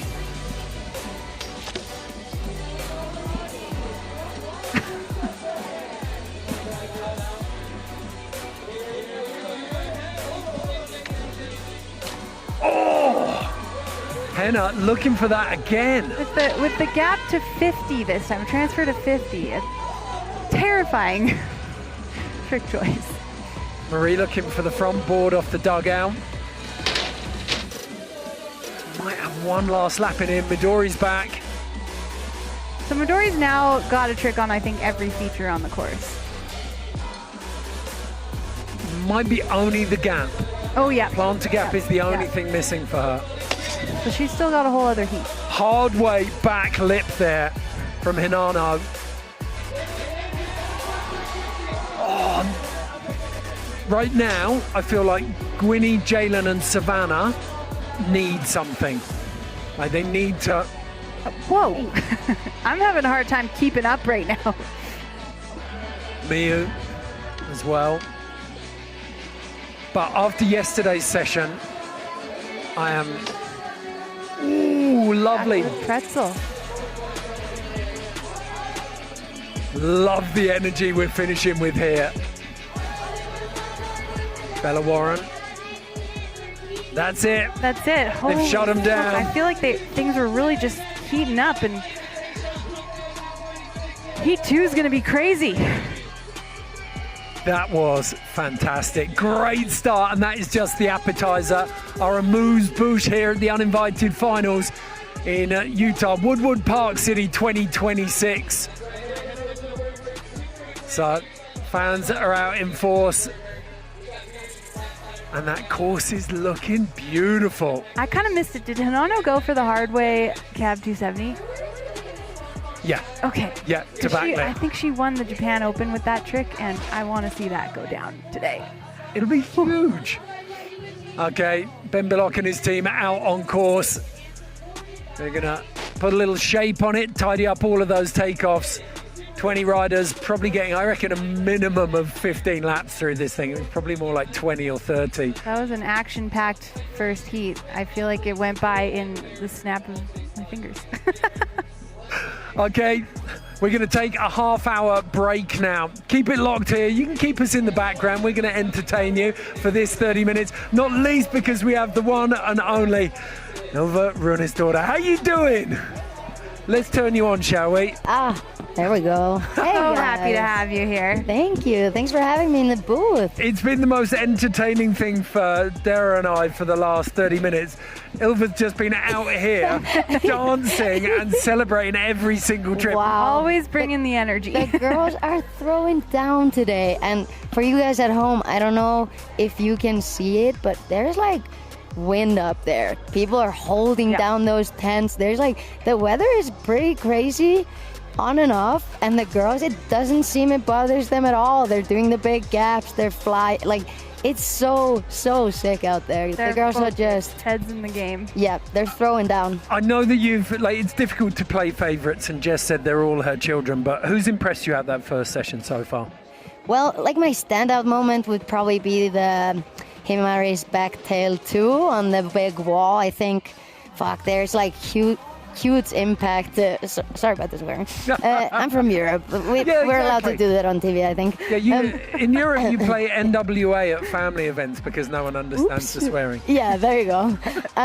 Well, yeah, like the impact on that thing, like when they land, you can even hear their board like smashing into the ground, and like big drop. For someone that like doesn't know all the tricks and understand maybe exactly how it goes, you have to go fully blind on that trick into that big drop and impact, and that's really impressive. A lot of the girls are throwing down on that feature. Henna with that. Henna one of the few to take on the ledge-to-ledge transfer. Henna's transfer was incredible. She did it yesterday too, and I like a backstory for what's happening. Her hand might have a fracture in it right now, so she wasn't even sure if she was going to snowboard today. So I'm really happy seeing her out there. She's boarding, she's keeping that hand up. I can tell on her boarding, and her ribs are a bit bruised, and they're all like troopers out there. They've been boarding so much that their bodies are just like, they're tired, but you can't tell. It's almost like the strategy for this event, because everyone gets so excited. You can feel the energy in every single session from day 1 to day 3, but you've got to have some kind of preservation. Yes, it's like, I don't know how they keep just stepping up. Like, how can they do that? They've been throwing down since day 1. like trick after trick after trick, and like everyone that's in final has landed like 10 bangers on this setup in like the last 2 days. So it's really exciting seeing that they still can step it up and they're still like leveling up their tricks. It's so exciting and impressive to watch. I mean, it's such a huge opportunity. There's a lot on the line. I think a lot of these riders like want it pretty bad, so they are riding their hardest. Also, what I hear from the riders is just like the setup is so sick. They're like appreciating getting to snowboard on this setup. So they're like, I want to try every trick because this is like the feature to try it on, and I want to try that trick.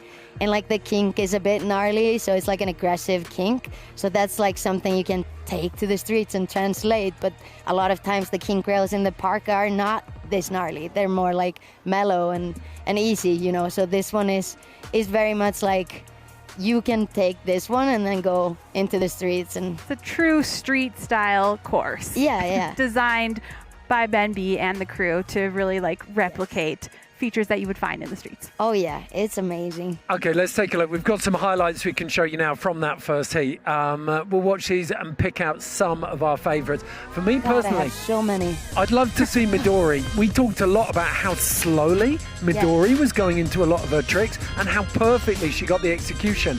Oh yeah, see her back one into the click clack crack rail. Holy, that is amazing. That's a trick that you like to do. Oh yeah, that is a few of those. Yeah, I'm hoping Livia gets her back one too. I want that. That would be amazing. Hannah with the front board. Such good style. Oh, we got Hinano. Got Jess with the front 3 out of the wall. Oh, the Jalen cab 3 out of the wall was really impressive too. And you again. Oh, the style on Himari, just incredible. Just with the backlip. Backlip pretzel, look at her go. Gwynny looking cozy through the kink. Mila too.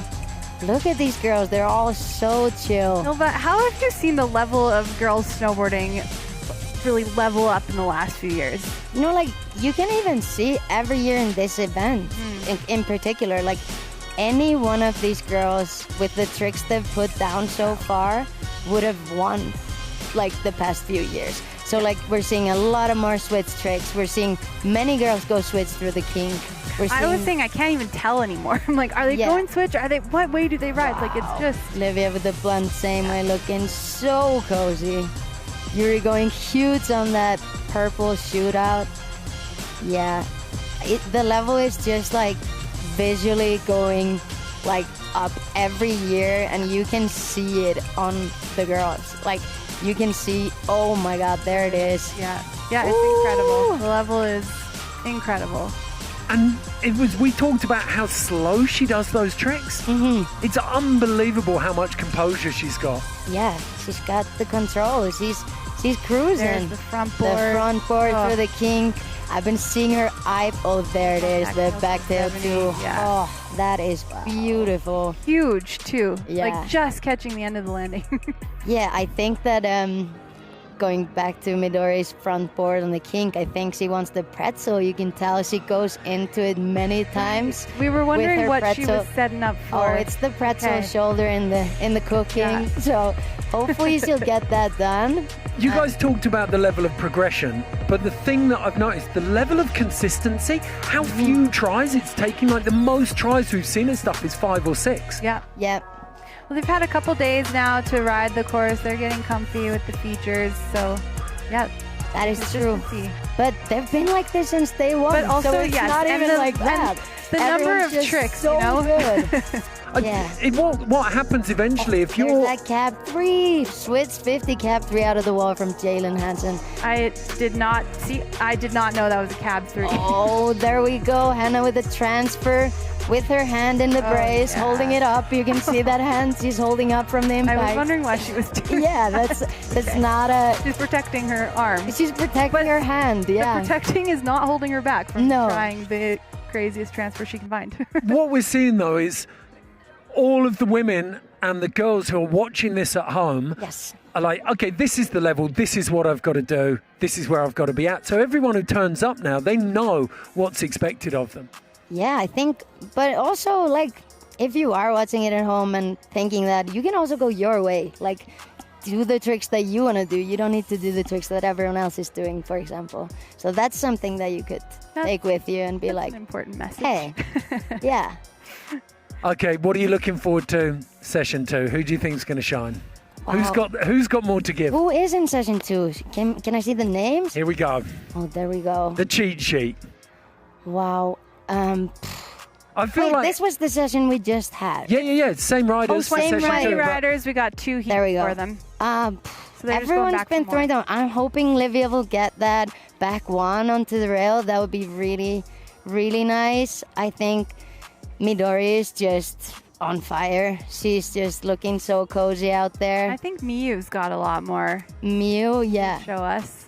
Yeah, I don't know. Everyone's been so on it. It's hard to say at this point, but I think the 2 young Japanese women, Hinano and Himari, are going to go absolutely ham this session. I'm hoping that Hinano will get her back tail too on the... I think she will. Did she try it today already? I don't know if she got a really nice one yesterday. Yeah. That's kind of her signature move. I think we'll definitely be seeing that out of her. Yeah, that would be really sick. Okay, Ilva, we're going to let you go and get back up into the top. Thank you so much for joining us. Thank you guys for having me, and just thank you girls for putting on this show. This is incredible. Absolute pleasure. You got to bring the energy out there. We're going to check out the Partner Plaza, which is where all of the partners who support the Uninvited and snowboarding are represented. We've got Quicksilver down there, we've got Salty, we've got Armada, we've got Fat Tire, we've got Nidecker, we've got Sunbum. All of these brands are supporting the Uninvited. They are supporting women's snowboarding, so please support them. If you want to get a neck tattoo, then you can. We have Max Warburton in the booth for the first 2 days. I think we've got Matty Moe in there today. Got some beautiful soundtracks. So come down, admire some of the best snowboarding in the world, and throw down some dance moves. It is pretty entertaining. Look at this. What's not to love about some Fat Tire beers? I could go for a Fat Tire beer right now. Yeah, that would be, if anyone can hear us. Surely it's past noon. Yeah, exactly. The, what is it? The something is past the yard arm. That's what my dad used to say. I've never heard that one. The sun is past the yard arm. We're allowed a beer. Okay.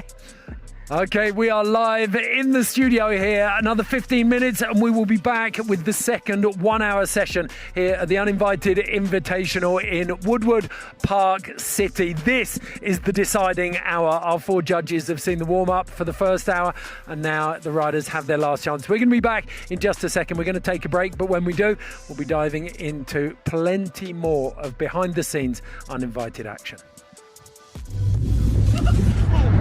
You don't know hiking. 5. Not if you're stuck on a trail. 4. 3. 2. 1. Because what you find out there is never just a hike.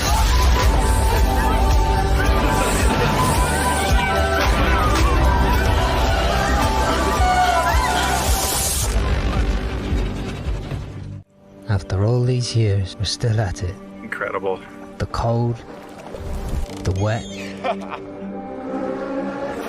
numbness and hunger. The road is still the road, leading to the next coast. The next cast. That is freaking cool! A string of plans and expectations, folding into the messiness of a life well lived.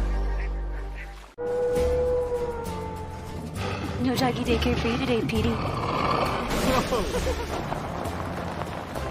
Come on, Petey. What has gotten into you? Where's Petey? Petey! We got a Subaru to bring out the wilderness. Inside all of us. The all-new Subaru Outback Wilderness. Love of adventure elevated.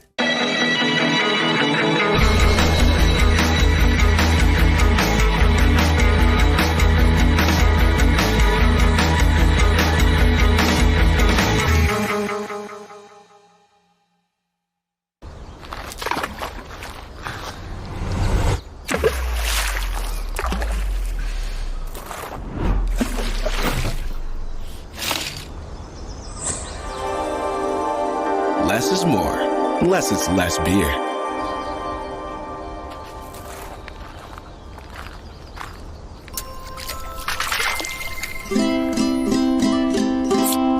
Fat tire.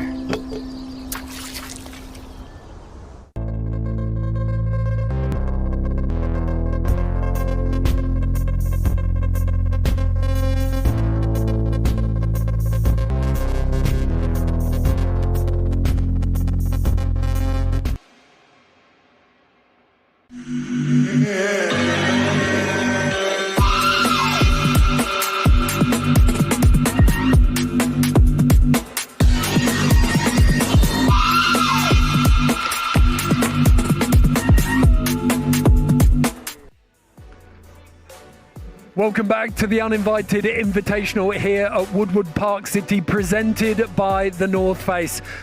The action has been getting hotter and hotter. We've had a 1 hour session. There is a quick 30-minute reshape, and then we are back for the second 1 hour session, and that will be the decider. Then we've got a little session on the Nicolas Cage feature on the quarter pipe, and then the judges will make their decisions, and we will have $60,000 in cash to hand out to all of the riders. Dara Reed McLean in the booth with me. Everything you hoped for in the first session? I can't believe what I'm watching. It's crazy. The level, it goes up exponentially year on year, doesn't it? I'm always blown away, but every year I'm even more blown away than the year before. And it feels like, we talked about this in the pre-show, Jess brought it up, like after the Japan Open earlier in the year, it feels like there's a whole raft of Japanese talent that are just pushing everyone again. We've been talking about it this week. Like, it's so exciting to see. I feel like every year there's more and more new names at the Uninvited Invitational. Younger riders from different countries that we maybe wouldn't have heard of, and they just are just surprising us in such an amazing way with their riding. It's so cool to see all this new talent. Well, you said it during the break, and I think you said it in the start. There's a couple of tricks that I can see you visibly excited about seeing.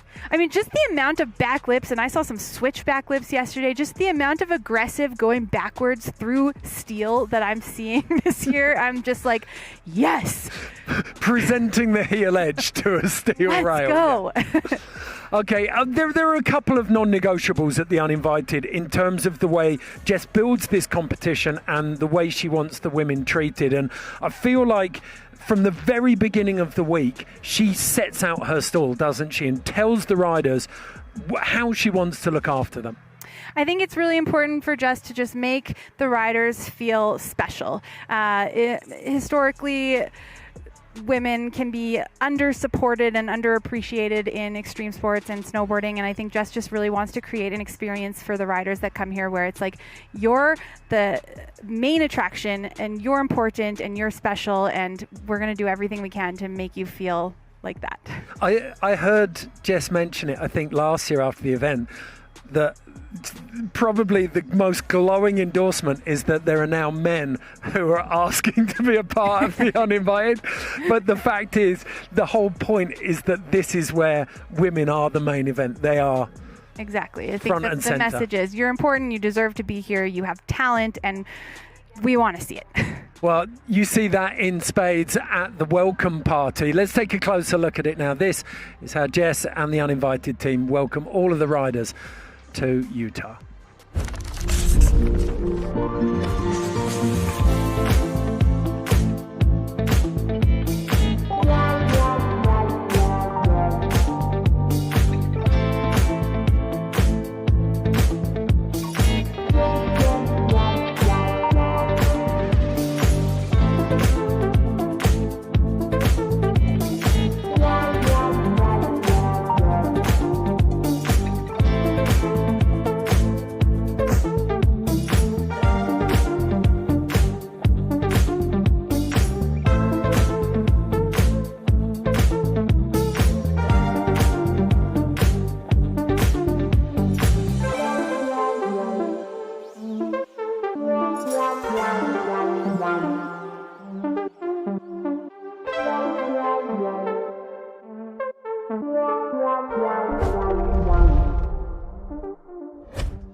Such a good night. I didn't make a bracelet. Someone made me a bracelet. It says love on it. I made myself a bracelet. Yep. Look at yours. It says my name on it. Pretty basic. You went next level crafting. Yep. Quick glimpse there. If you're wondering where we are, this is Disneyland for action sports. It is Woodward Park City, and there are Woodwards all over North America. East, west, there's one, I think, at Copper. There's one here at Park City. I think there's one south of the border down in Central America as well. The support Woodward have shown The Uninvited since the very beginning at Boreal, and then 3 years now at Park City. It's so special. It's such a key part of the event, isn't it? Oh yeah, and they love it here. I've heard so much feedback from the people that work at Woodward Park City. Like, this is the event of the year. And Woodward Park City is also just the best place on earth. It's where all your favorite pro snowboarders come to train their tricks that you see in the video parts. We love Woodward Park City. Yeah, it's kind of, if you collect autographs, this is a great place to come. You're going to spot everyone. Let's take a closer look at it now. I feel like Woodward supports women in action sports. I mean, you guys have women's nights, camps, and it's not just snowboarding. It's the tumbling, it's the skateboarding, and the scootering, the BMXing, the biking. I just think it makes it accessible, and there's lots of entry points. When I was growing up, all these sports, there was this crew that you had to be accepted into, and here you're just accepted when you roll up.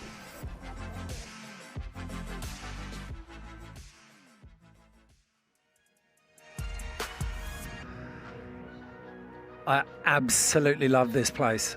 I've heard Jess say it a number of times, but I think I might have been mildly, I'm terminally mediocre at snowboarding, but I could have been mildly better if I'd had something like this as a kid. If you'd had the park to ride at Woodward Park City, maybe.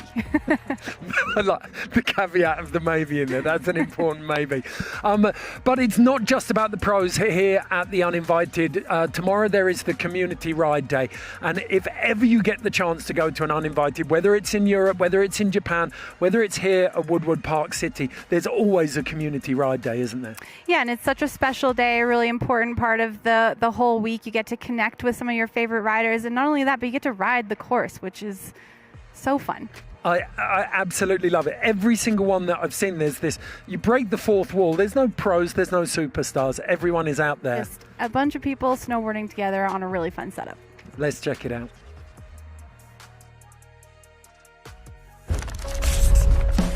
Beyond the Boundaries began as an opportunity to get more women into the terrain park, to grow their confidence on their snowboards and to make friends and to feel like they're a part of something. The Community Ride Day at The Uninvited is this incredible melting pot of snowboarding and women's snowboarding in particular.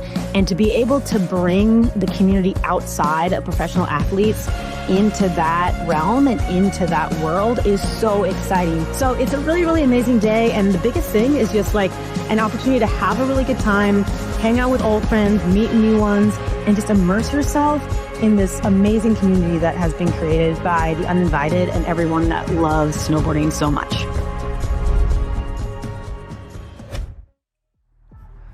Welcome back to The Uninvited. We have the one and only AJ McCord, one of the most experienced action sports broadcasters in the game, in the studio with us here. AJ, thanks for joining us. Oh. Good to see you got sparkle. Look, I feel like I'm a part of the squad now. I immediately walked on the hill this morning, got the glitter. I'm in the girlhood. I'm stoked to be here. First taste of The Uninvited. What do you make of it? First taste of The Uninvited in person. I've watched it and checked in with Jess over the last few years, but it is so incredibly special to be here in person and to see the progression happening literally before our eyes, going from qualifiers to the first heat today, and I'm sure they're going to step it up even more in this next heat. It is so incredible to watch. The atmosphere, the vibes, it's perfect. And how does it compare? Your field of expertise traditionally is surfing and skateboarding.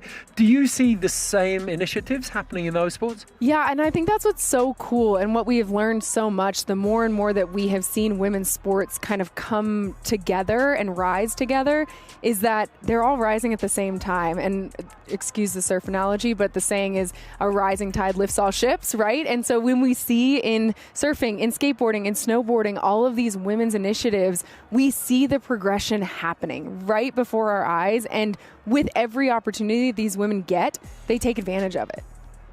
And it's not just in action sports, is it? Like it feels in some ways like it maybe started in corners of action sports, but we've seen it across all women's sport. And it was so interesting. I was catching up with Gabby this morning because they have the film coming out, Wayward, and it's talking about this era of women's snowboarding where it really was, there is one spot for a team rider who is a woman, and that's it. And so if it put these women sort of in this competitive spirit against each other. And what we've seen is the more that women of that generation, the 90s, the 2000s, start to come together and realize, oh, wait a minute, that was happening in snowboarding. It was happening in surfing. It was happening in skateboarding. It was certainly happening in your more mainstream sports like the WNBA and the NWSL. It's one of those moments where you start to see the women look around and go, but it doesn't have to be that way, right? And so then you have something like this, the Uninvited Invitational, and nobody feels that way here. There's a place for everybody, and it's such a cool thing to watch because I think with the rise of social media, with the rise of a bunch more production companies and opportunities like this, brands that are willing to see the value and the business of women's sports, because for a long time, it was viewed as the charity, right? It's like the token girl. And so, of course, we have to because we have to. And now it's like brands are waking up and realizing, wait a minute, this is a whole market. This is a whole like group of people we haven't even talked to. And we're trying to figure out how to grow our brand. Well, we're ready. We're waiting. And it's so cool to start to see brands get behind initiatives like this because inevitably, I mean, we already have at least one Olympian in the field, right? And like, who knows where these women are going to go next, but it's so cool that they get a start here.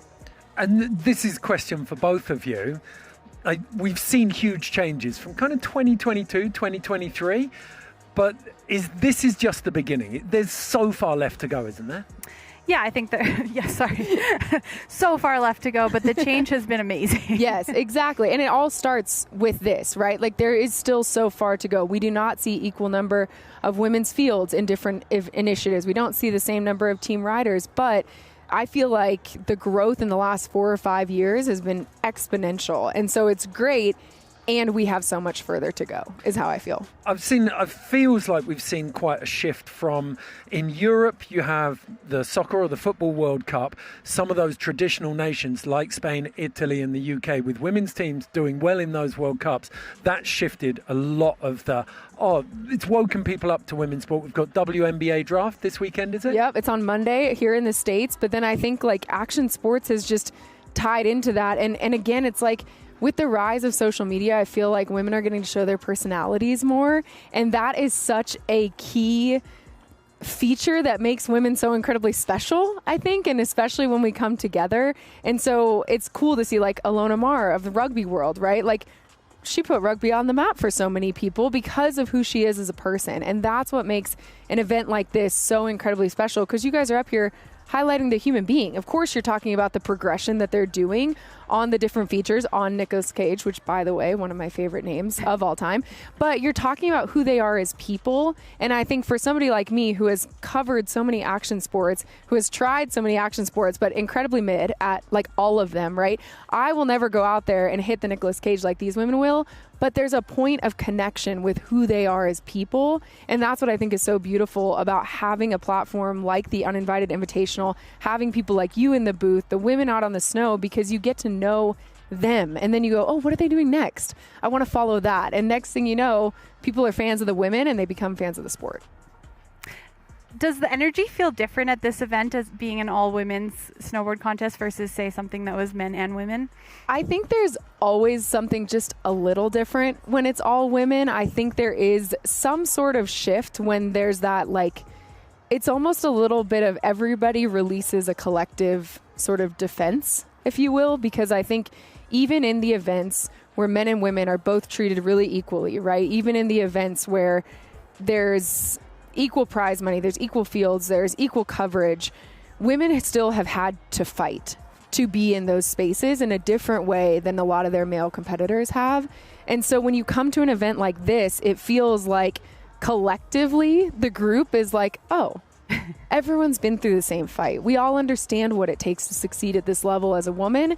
And so I don't need to do that here. You know, it's almost like a little bit of the guard dropping is kind of how I would describe it. Yeah. So well said. There's so many things coming in for my first time that I've seen that makes so much sense that you would run, rather than having alcohol at the welcome party. Like, there's so many kids here, like, you don't put that divide between people. Just the bracelet making, the sign making gives you somewhere to go and sit, where you don't have to you're not forced to speak to people. You can sit and do something so you don't feel too awkward, and then the conversations will start naturally as you're doing. Like, there's so much to take away from something like this that all events can take. No detail has been overlooked when it comes to Jess Kimura. And that's such a special thing to just come into an event. And I think that goes into, again, like the collective guard dropping, is you come in here and you're like, I don't have to worry about it. Yeah. I can just ride, because I know that Jess has done such an incredible job to take care of all the details that normally I'm wondering, oh man, is there X, Y, and Z for me that I'm going to need as a female in sport? And Jess is like, I got you, girl. I've been there. I got you. Exactly. Yeah. She's like, I know everything that I wanted, and now I'm putting it into this event. I've been there. I want it to be better. Yeah, exactly. You mentioned Wayward earlier on. And Dara, you're a part of that film. Everyone that I've spoken to from that has said it's quite it's quite confronting. I wasn't ready for how sort of painful that process was for you guys. Yeah, confronting is a good word. It's important and very well done. Mia did such a good job of putting that film together, but it is a little bit there's some darkness in the history of women's snowboarding, so it can be hard to watch, but an important story. And I think what struck me watching that, right, is I grew up surfing, and that was kind of my main my main women's sports that I invested in, other than competitive gymnastics. But in terms of action sports, is that it had to feel so isolating for you in that season. And yet at the same time, women in surfing were going through it. Women in skating were going through it. And now we're in this stage where everyone's sharing their story, and it is hard to confront, but it's so powerful to see you all not just confront it, but make sure that the next generation has it better. And I think that is such a beautiful fight, and I'm horrified by what you guys had to go through, and I'm also so grateful for the vulnerability and the strength that you bring to now, because it makes a difference for every single person on the snow today. Okay, well, we've got a teaser that we can take a look at. This is Mia Lamson's film, Wayward. If you get a chance to go and see this film, you absolutely 100% have to. It is incredible.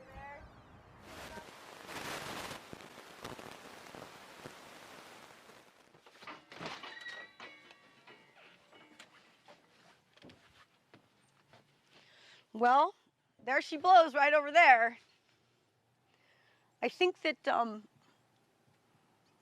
we should go make some turns.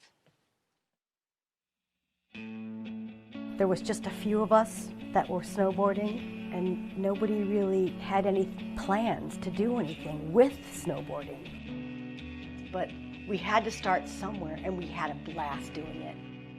In the air, your adrenaline and your heart just goes so fast, better than anything. We were new, we were different, and we were obnoxious. That's what was fun about it. I just said right then and there, this is what I want to do with my life. Snowboarding really went mainstream. We really were becoming a male-dominated culture. We have half the opportunities. Like, give us a chance. Are you waiting for an opportunity to be presented to you, or do you go and create an opportunity? I want to do this so bad that I'm willing to die for it. There's not going to be a single person who can say that we didn't fucking try. I trust myself. I can do this. I didn't do it to prove all those people that doubted me, but it was a nice satisfaction when it worked out.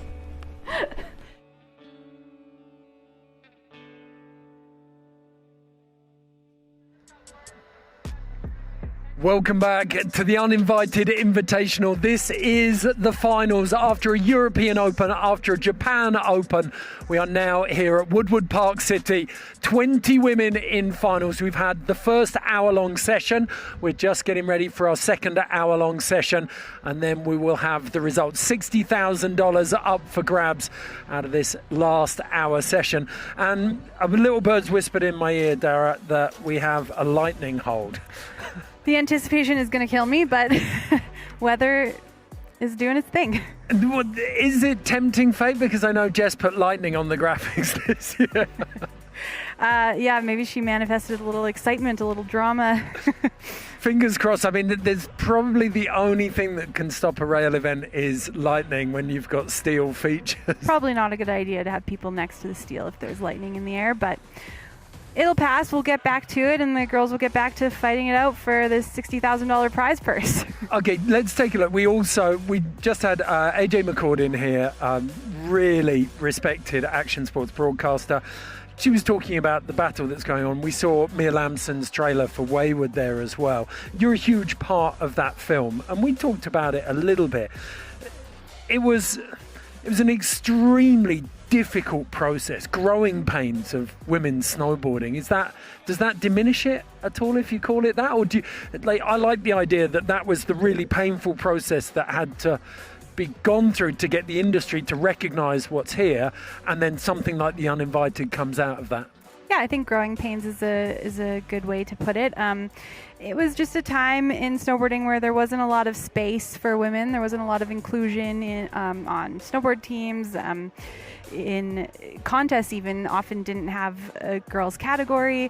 Video projects with so many video projects with no girls at all. So it was an interesting time, a challenging time. If there was a woman on a team, it was often just the one token female. So anyways, we've grown a lot since then, and it's exciting to see what snowboarding is like now and just how different it is for this new generation of girls that don't have to experience the things that generation did. With having a contest like The Uninvited now, it is a clear pathway for girls and young women to say, okay, I do that, I get here. Because the pathway of the winners at this event is unbelievable. It's a guaranteed career almost, isn't it? And I mean, I think The Uninvited grew out of Jess sort of having to crawl and grind her way into a professional snowboarding career, and she just didn't want that for this next generation. She wanted to create a platform, create opportunity, make it easier for the next generation, and she did that. And yeah, you're right. It really, we've seen so many careers come out of The Uninvited films and then The Uninvited Invitationals. We have Lolo, who won the first Uninvited Invitational. She rides for Monster now. She's put out a bunch of amazing video parts. We have Telma, who was discovered at the Uninvited Europe Open. She rides for Red Bull now. She's put out a bunch of amazing video parts. We have Ilva, had the ender in Uninvited 2 and 3. She is one of the best snowboarders in the world. Henna, opener in Uninvited 3, one of the best snowboarders in the world. Maria Thompson, Kennedy Deck. Myself, I would credit my career to The Uninvited. The list goes on. I'm missing some people right now, but it's just amazing what Jess has done with The Uninvited and how she has really helped build these careers and just made dreams come true. Well, anyone that you did miss, we're going to catch up with now, because we've got a lovely little piece on all of the winners so far from the Woodward Park City Uninvited.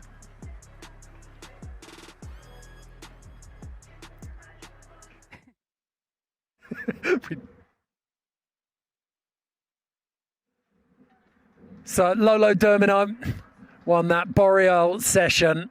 Managed to catch her goggles on that one. Beautiful start, classic Tahoe weather up at Boreal. And I was in the area for this event and just came through, and I was blown away by it. I had no idea what it was, where it had come from. Man, I wish we had Telma here again this year.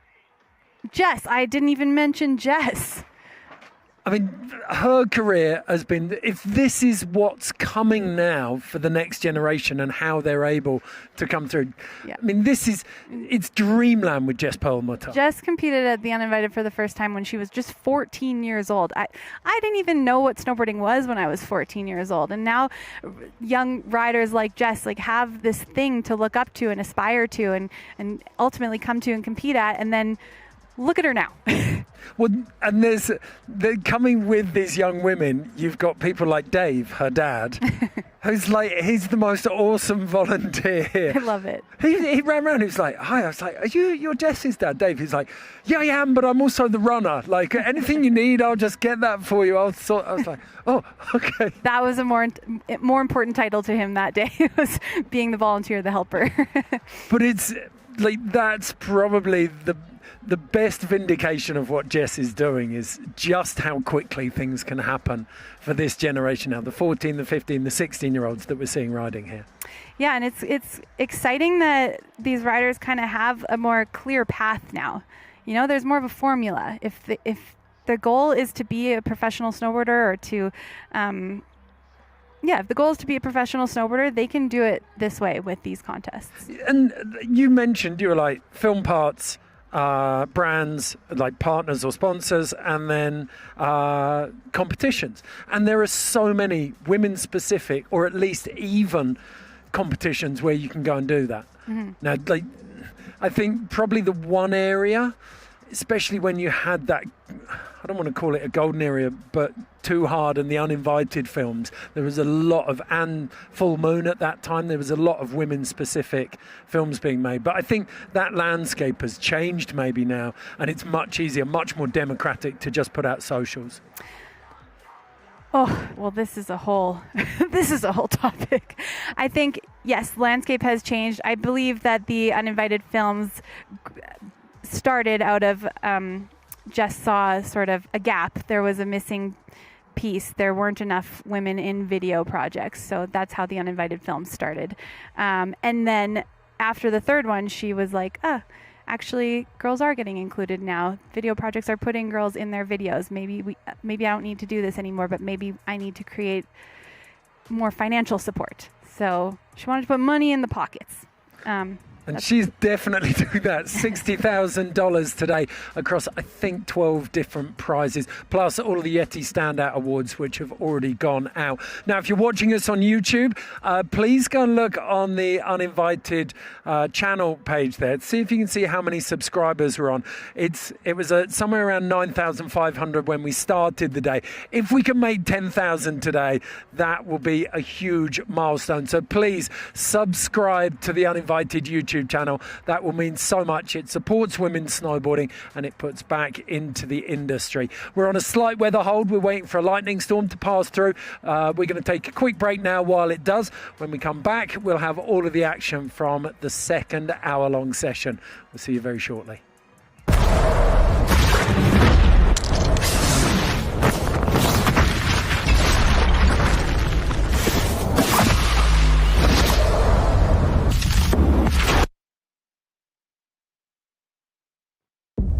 Summit Series was never just made for mountains.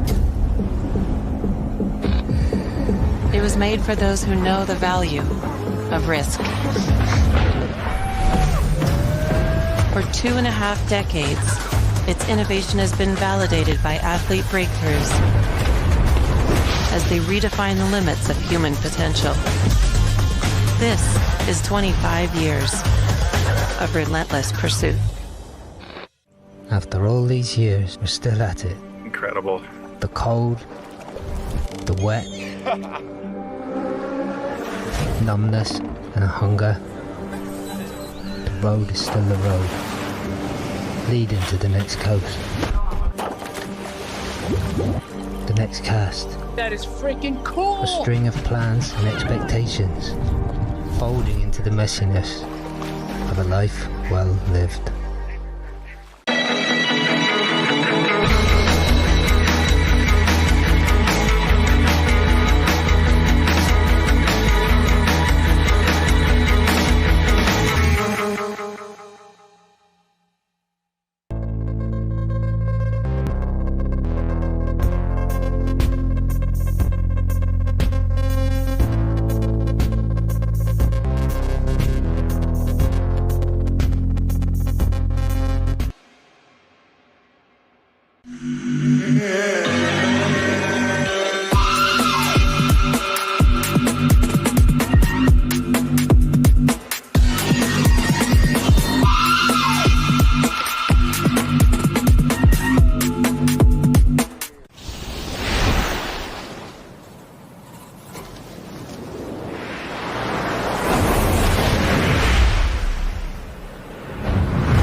Welcome back to the Uninvited Invitational here at Woodward Park City. We have it on good authority that the lightning storm has passed us by. So we're going to get this second hour-long session underway. The biggest, most important headline as we do is that we have the People's Choice Award, the People's Champ to give away. So get in the comments on the YouTube video and start voting for who you think deserves the People's Champ Award. That is just one award, though. We've got so many to give away. So many prizes to give away. There's $60,000 USD on the line. First place. Hold on, the confetti bazooka. Okay. Jess is more pumped about this than anything Jess else. Jess is very proud of the confetti bazooka. She put a lot of research into. Okay, and so he too is underway. Right, what awards have we got up? Did we just open up Heat 2 with the Hardway Cap 270 that I was looking for? I think we did. I looked down at my paper but yeah, I was about to talk about the awards. So we have $15,000 USD for first place, $11,000 for second, $8,000 for third, $6,000 for fourth, $4,000 for fifth. Then there's Best Trick. We have a Nicolas Cage Award, the Yeti Rookie, TNF Never Stop Exploring. Oh, that was huge. Sorry, carry on. There is a Bale Award. That could definitely go in there. We got the Switch Boss, the Style Boss, the People's Champ. That's an important one. Dark Horse, and the Bald-Faced Stoke Award. So that's a lot of awards. That's a lot of money. There's nearly room for one for everyone. But life-changing money or career-building money for a lot of these athletes if they can get it. And what I bet they're going to do with that money is put it back into their snowboard career. Use it to go on a trip. Use it to put towards filming their video part. And that's the whole idea behind The Uninvited. Okay, this second heat has started like a bull in a china shop. Everyone stomping, everyone sending. I think that Hardway backlit to open up. Hardway 270 backlit. That's ridiculous. Midori's on course for the first time. She was one of the big standouts for us. Oh, that was how flat that landing is. Proper jack in the box as soon as you hit the snow. Jalen with the 50 off the dugout to kick off. Feels like everyone's locked in and focused during that half an hour break. Yeah, I wonder if they're nervous that they're going to get cut short because of lightning, so they're just getting right to it. Baby Cola. That transfer. A little bit slower than we saw in session one. She got more locked in. Celine.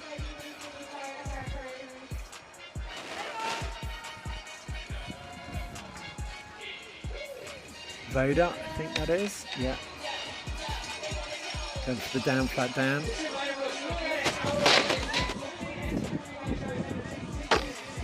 Oh, she was going for that when we shut down session one, yeah. This is Jess. Yeah, Jess Perlmutter. Oh, with the gap backlip. That was nice.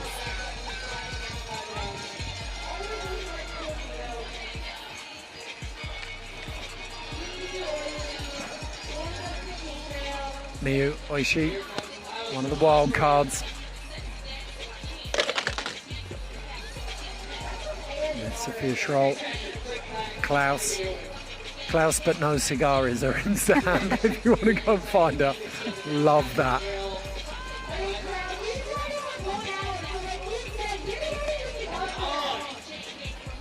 Okay. Bella Warren. Just sizing up that transfer there by the looks of it. I call that dog's bum sniffing time. You know when dogs meet each other and they just have a little sniff, find out what's going on? That's what you do. You kind of size it up. You're like, that's the features. Yeah. Go around, have a little sniff of their bum, see what they've been eating. Oh, Midori getting it that time. Went a little bit too... look at that feature. It's so hard to measure the speed, the pop, and that flat landing. Oh. Full compression through that front blunt. The way she just gets those 270s around. Yuri looking for that back lip. Remember, if you like what you see, you can vote for these riders, but you only get, we've got Ebin, who is our genius on the comments, and you only get one vote per viewer. Yeah, have a say. Get your vote in. But it's early. Look at what we're seeing already. If it was me, I'd be waiting. I'll give you good knowledge. I'll give you a good bit of warning. Oh, Jalen, clinging on to that 50. I'll give you plenty of warning before we shut the voting down. So if you're watching and waiting, trying to keep your powder dry. Keep what dry? Your powder dry. That's from when they used to fight with muskets back in the day. You didn't want water in your gunpowder. Ah, of course. Naturally. There's some terrible sayings from that era. I'm not going to put them out on here. Celine, switch 50 on the click-clack. Winnie Parker. Utah represent. What's she got for Nicolas Cage? Getting up there. Yeah, kind of Seth slide. I'm looking forward to the Nicolas Cage contest. Oh! Oh, she was so close. Look at the frustration. Oh! Henna. Great angle. That's what we wanted to see. Nice, Henna. You can see just how how precise she's got to be. Coming off that top ledge. Vader going through the down flat down.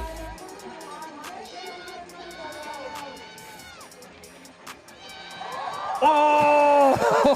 Yes, battled out that front board pretzel on that feature, but then just hopped around on it like it was nothing. Okay, question for you, Dara.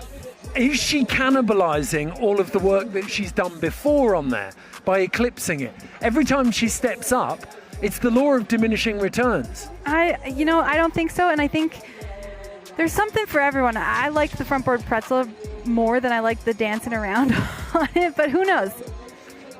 Well, she's got that gap out to back lip. She had, oh, yes. I think the judges are stoked to see variety, too.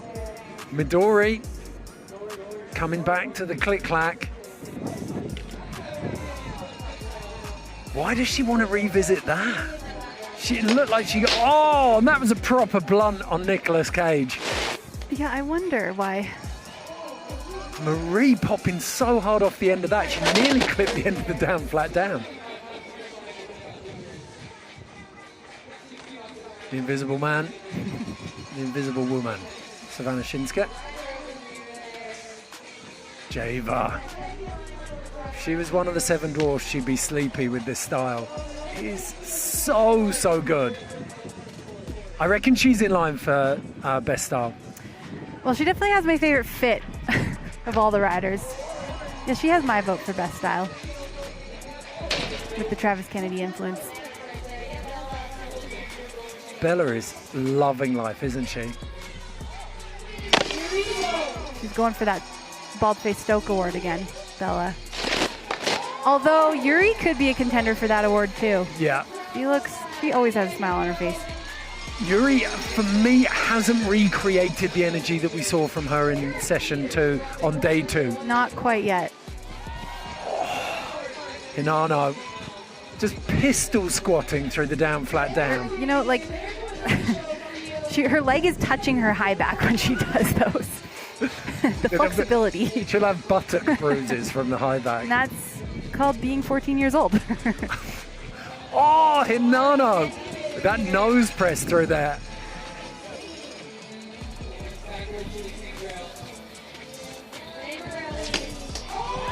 Lovely. Really square on that.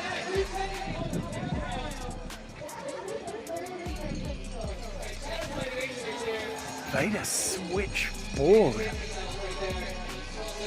Switch lip, really, isn't it? The way she does it rather than a fakey board.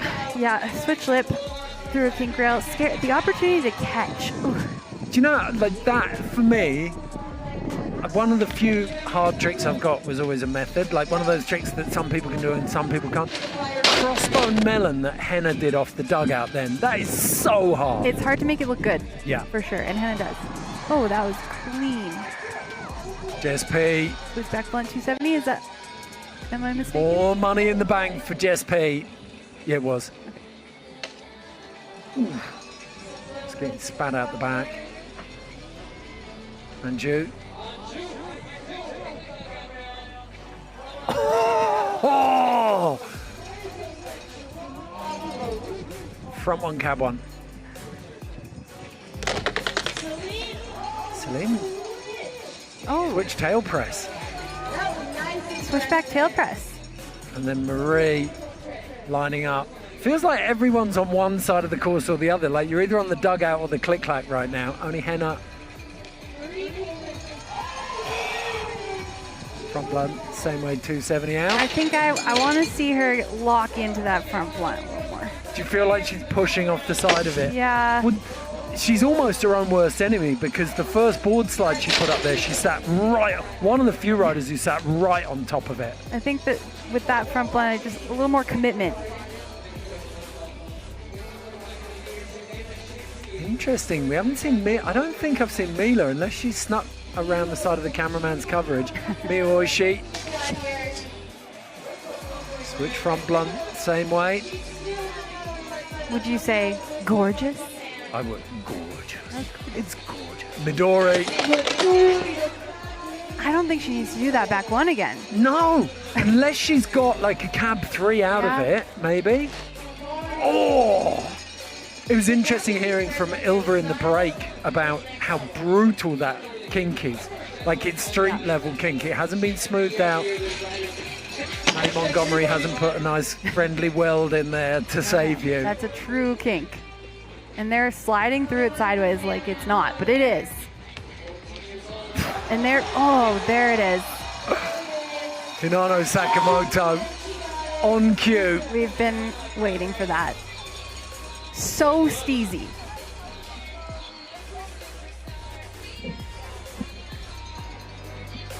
Okay, Bella Warren going the front board through the down flat down as well. Ada Hallen back on this rider's right hand side. Front board Pret couldn't quite pull it round though. Henna cheering Yuri into this one. Switch 50. Oh, that is exactly what we were talking about there. She's gone down, but the first thing in her mind was, I'm getting back up and I'm collecting all of my stuff. Got full puller crew here as well. Getting behind everyone as we get into the business end of the Uninvited Invitational here at Woodward Park City. 2026, Henna Ikola looking at the dugout. Oh, 50 back three. Out. She popped off it. Everyone trying to squash that, made that landing as soft as possible. Henna is so stompy and just executes her tricks to perfection. Mila Stalker taking her time to crack the seal on this second session, which is brave considering the weather we've got in the area. But it feels like there's a little bit of sun starting to poke through as Gwynnie Park gets off the dugout. Front side stall. And you. Oh, and there it is. A visual representation of just how brutal the kink is. Celine. Switch fakie board. And then the ho-ho plant. Haven't seen one of those for a while. Why not throw one of those in there? It's nice. Gap out to fakie on the down flat down from Marie. Livia. She's getting stuck on that, and I know she wants it. It's almost like a software glitch now, isn't it? She's stuck in a loop with it. Well, see, that's the thing. Livia comes from a background of filming video parts where you can just try a trick. I mean, as long as you don't get kicked out, but in the streets, you try it over and over again until you get it exactly how you want it, and I think she's stuck in that headspace right now. Oh, Jess! So it's the same trick as Henna. So Jess going, what we talked about in that first session, that kind of little bit of a trick battle. Jess and Henna, if you go to it, you know that you're going up against someone else. The judges are going to compare apples with apples there. That's a good point. Miyu. Proper backtail. It's like all of the Japanese women, they get that perfectly, the backtail, don't they? Whoa. 270 out of the flat. Kind of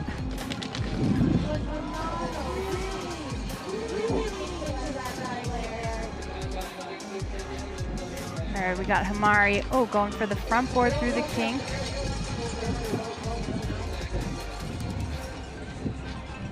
Hannah coming in. Front board same way. Gwynnie Parker, SLC local.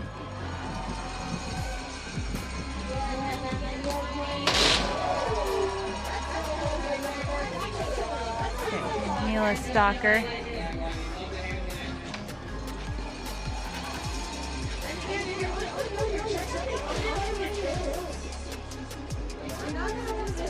May Morelli.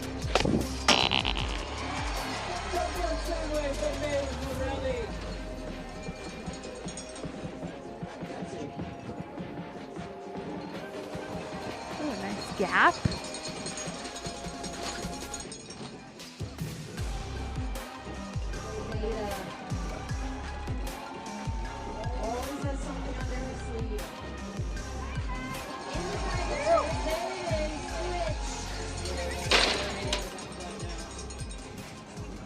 Most amazing thing just happened. Henna Ikola just legged it past the studio, shouted, "Hey guys," and then carried on to the car park. What's she doing down here? Like, I want to see more. Didn't I just see her on her screen? I want to see more massive back threes from her. Come on, Henna. It's like one of those ads where someone climbs out of the TV, Yeah, isn't it? wait. Come on, Livia Tano, we want to see this.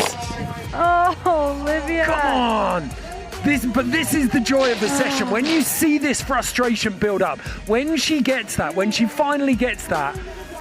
Yuri. Oh. Kind of getting stuck there. Your shoulders kind of locked, shoulders and hips were still linked, weren't they? She couldn't bring it Sure, round. she wanted to land switch or regular. Oh, Jess with the gap. Love that on that angle, the wide angle, tucked in amongst the ledges and rails. Klaus, Santa Claus. Klaus but no cigar. Nice. Switch 50, switch back one off. Bit of a switch master. Ooh, well, we've got that as an award. Feels like she's going to be in there, doesn't it? She's a contender for the Switch Boss Award, for sure. Miyu! Switchback lip! Going for the switchback lip. That is about as bad as that could go as well. Speaking of Switch Boss contender, she was doing those switchback lips yesterday, Miyu. I want to see it. Snowboarding for 6 years. Oh, Midori. There's that front board through the king. All right, I'm going to go out there and say, I think Midori got everything done in Heat 1. Yeah, she's just going back to, yep, you might be right. Because we'd see her. She's revisited both tricks, and I don't think she can do them any better. Midori's one of our wild cards. First time at the Uninvited Invitational. Maybe she's just gone through her tricks. I mean, that's the dream, though, isn't it? That you get to lay those tricks down at that level. It felt like she had it. I don't know if it was a cruel angle, that last one that we saw, because it felt like she was locked out on the first one in the first session. Quite at 90 degrees to the rail when we saw that. Bella Warren. Yeah, do you think that's what's happening now? Everyone's just agreed they're going to have a switch battle. May Morelli dropping in switch. Cap 2 on, 2 off. May Morelli has done a few very nice cab 2s today. I got so excited about that, I nearly dislocated my knee then. I think it's called a sublux when you get old. It's an announcer injury. It's a dangerous game. Java in switch as well. Nice. Mila, big smile on her face, getting some hype from the top. Oh, lovely gap out. if this carries on at this pace, it's going to be a hell of a finish.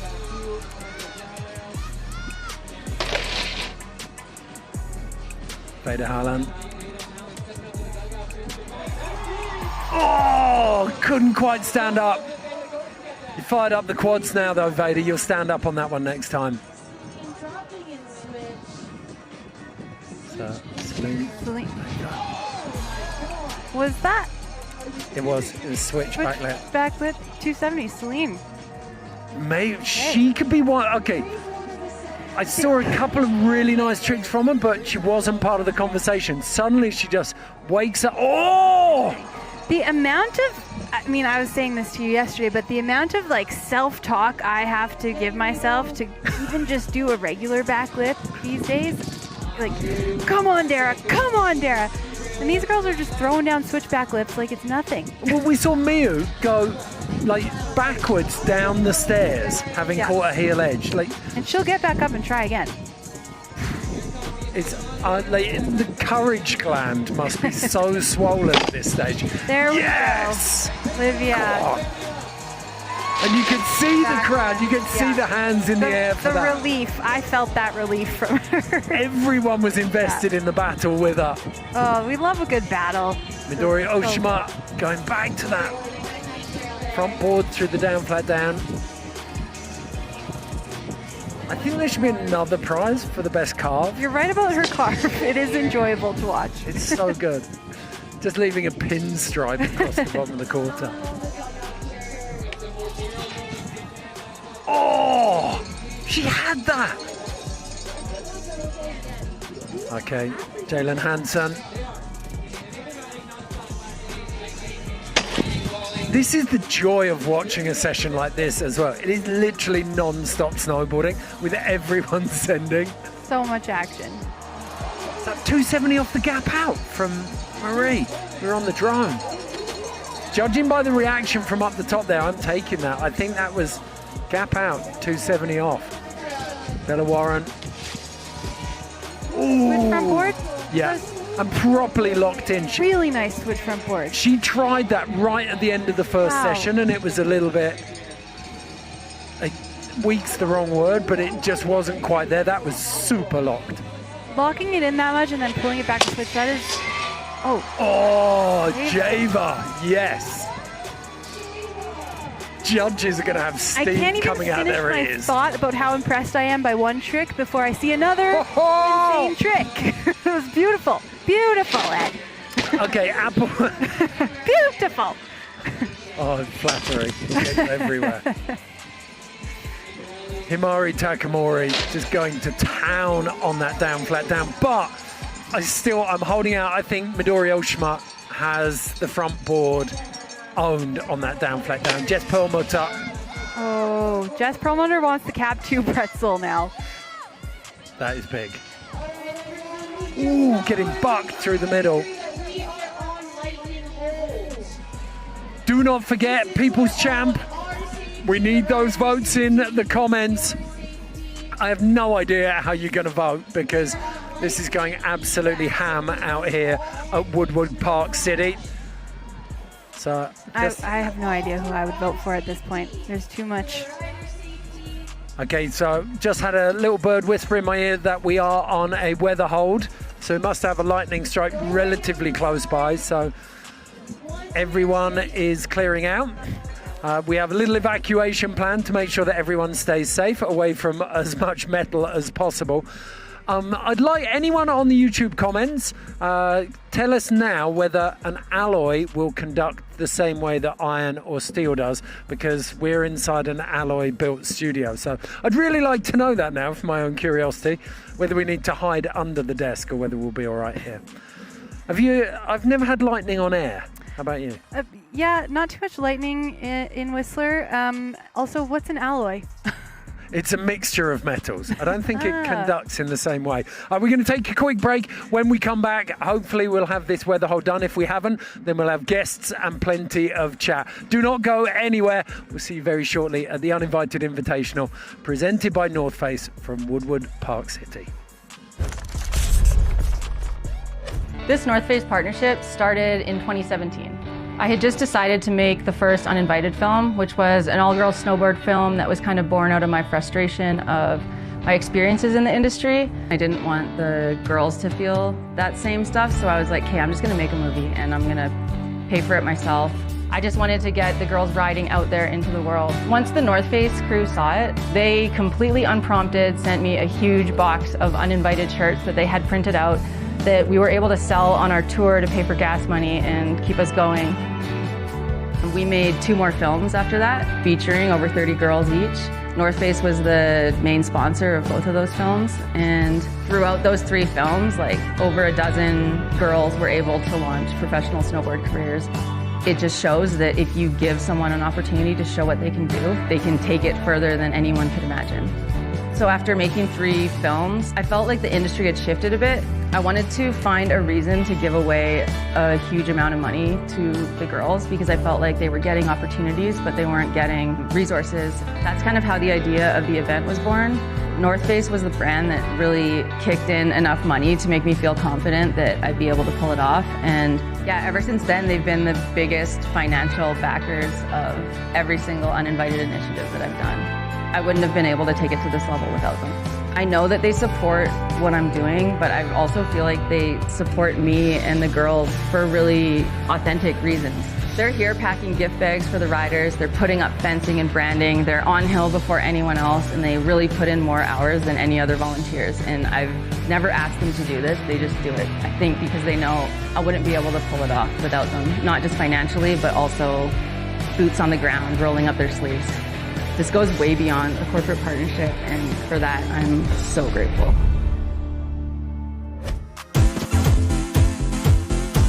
Choose your merch.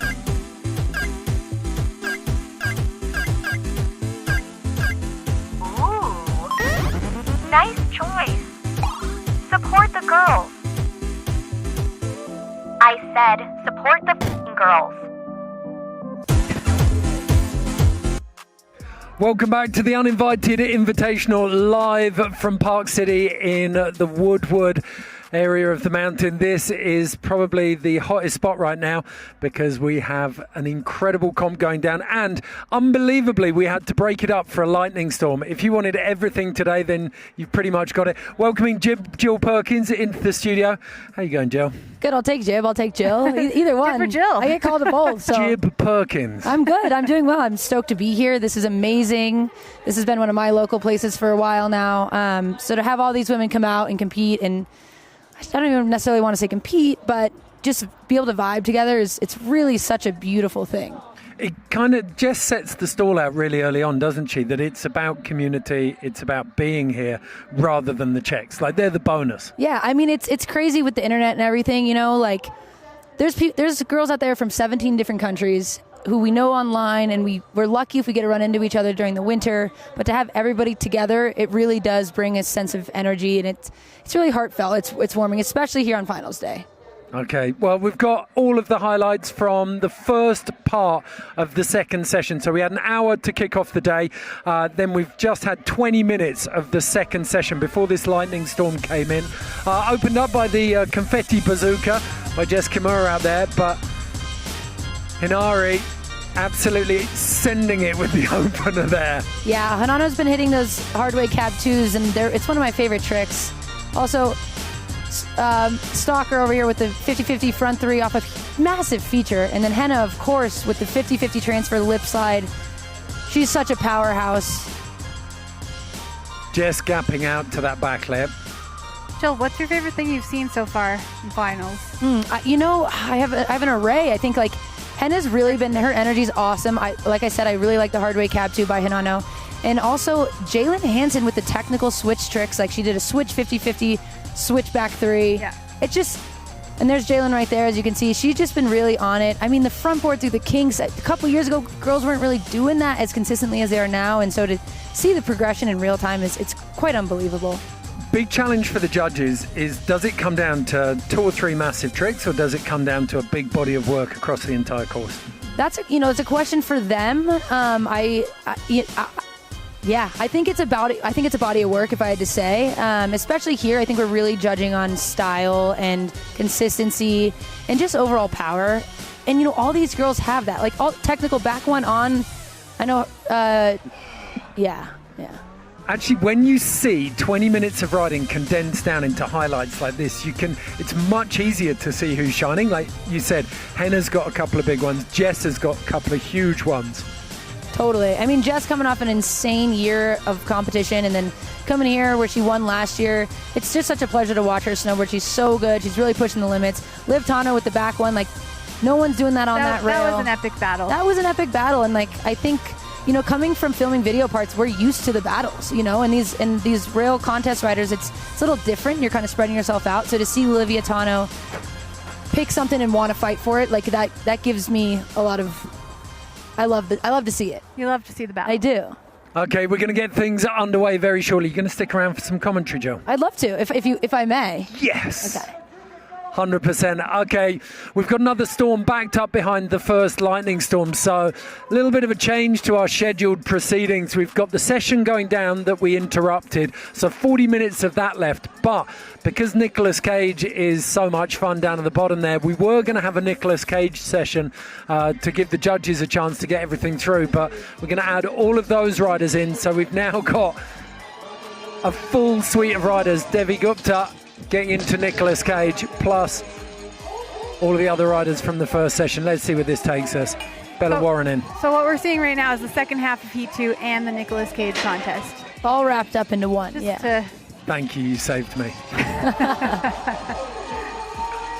Hamari's been killing it too. I mean, she is so talented. Java coming out of Minnesota. Just those rail tricks on lock, you know, those rope toes really do something to a kid. We did a little kind of napkin maths look at who is doing well, and Java's definitely in the running for the Star Award. Yeah. Is that the secret to the consistent rail tricks? Is the rope toes, the Midwest?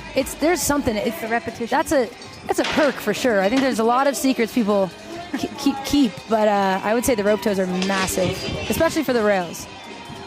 Gwynny Park City, Park 2 local.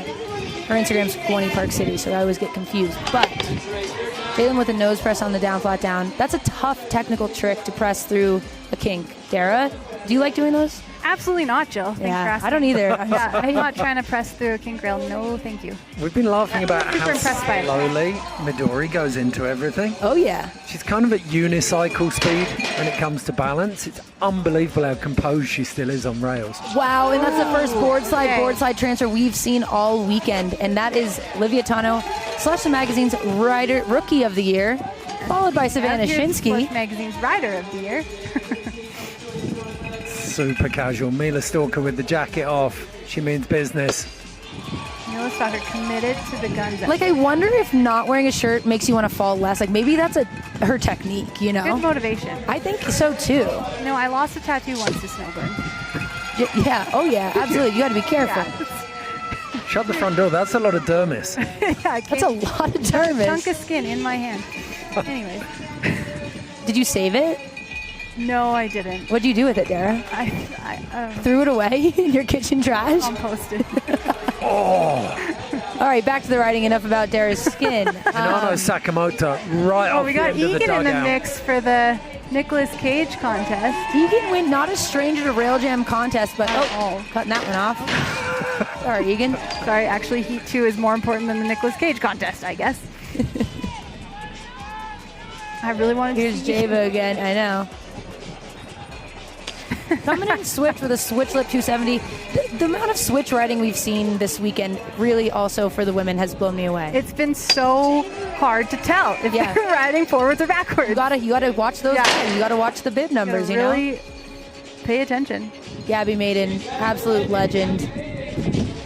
Movie star and snowboarder, kind of coming out of retirement, having a good time. If you've ever watched Stranger Things, you might have seen Gabby Maiden in that show.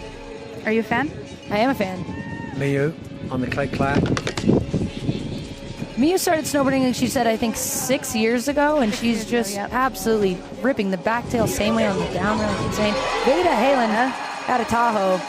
That's a big feature for those of you watching. That's a tall feature, a lot of impact.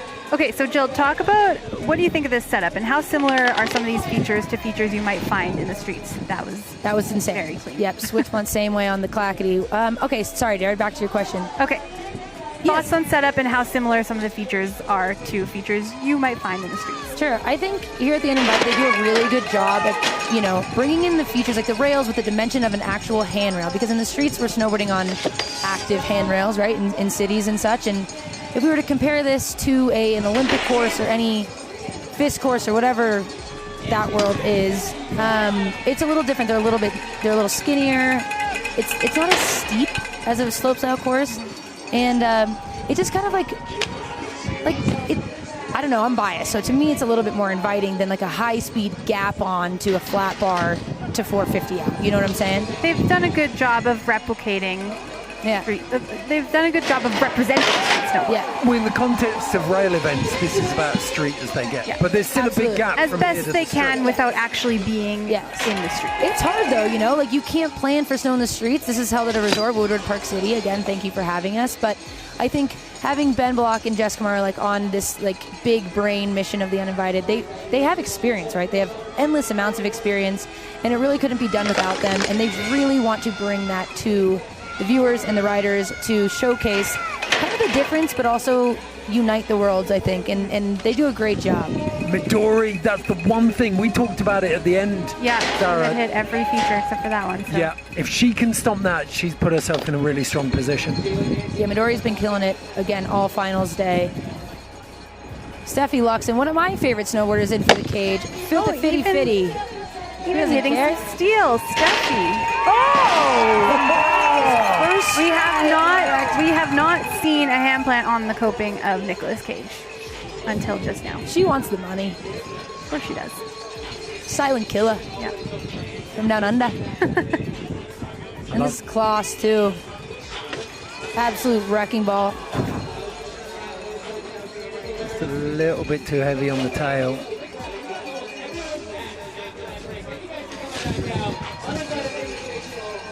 On board from Celine. I mean, there's something to be said too about the crowd that shows up. There's not even lift spinning here at Woodward Park City, and so look at that crowd. It is to show up for these women in this event. It just feels really, really good, and people, it's a nice reminder that people do care. Yes. There we go, Olivia Tano, Rookie of the Year. I love watching her on the cage. Switchboard slide by Savannah Shinsky. I will say the craziest part about this, as somebody who's done this event in the past and kind of like opted out in the current, as a street snowboarder, it's interesting getting put into these competitive landscapes, even though it is, a street competition. It's a different mindset. It's a totally different mindset. That was going to be my next question. Thank you. Is just sort of the difference between, say, filming a trick in the streets versus trying to land a trick at the Uninvited Invitational in this contest setting. Yeah, it's a different combustion chamber, Dara. It's really wow. Yeah, you have science. Judges. Yes, I'm big into science. But like in the streets, it's kind of like I'm gonna go until I combust to myself, right? And like here, sure, I think I'm gonna. For me personally, I combust a lot quicker due to the fact that I have judges and people watching. I think the time you have in the streets when you're filming, you have time to get it exactly how you want. I think you can get really a lot more intimate with the feature. You can set it up exactly how you want. You can have who you want in your crew. Yeah, front blunt same way on the dugout, massive drop. But I agree with you. You can control your controllables a lot more. Yes. It's almost extrinsic and intrinsic motivation, isn't it? Like the street, you're doing it for yourself. Out here, it feels like there's so many other expectations on you. It can be confusing for a lot of these riders. I mean, I think a lot of the riders that we saw, didn't quite make finals are some of the best street snowboarders that we see today. And it's a different practice. And they're both, but you know what? What my favorite thing about it is that it's all in the family. It's all in the family, and I think what the Uninvited Invitational is becoming is a contest for the young guns. Yeah.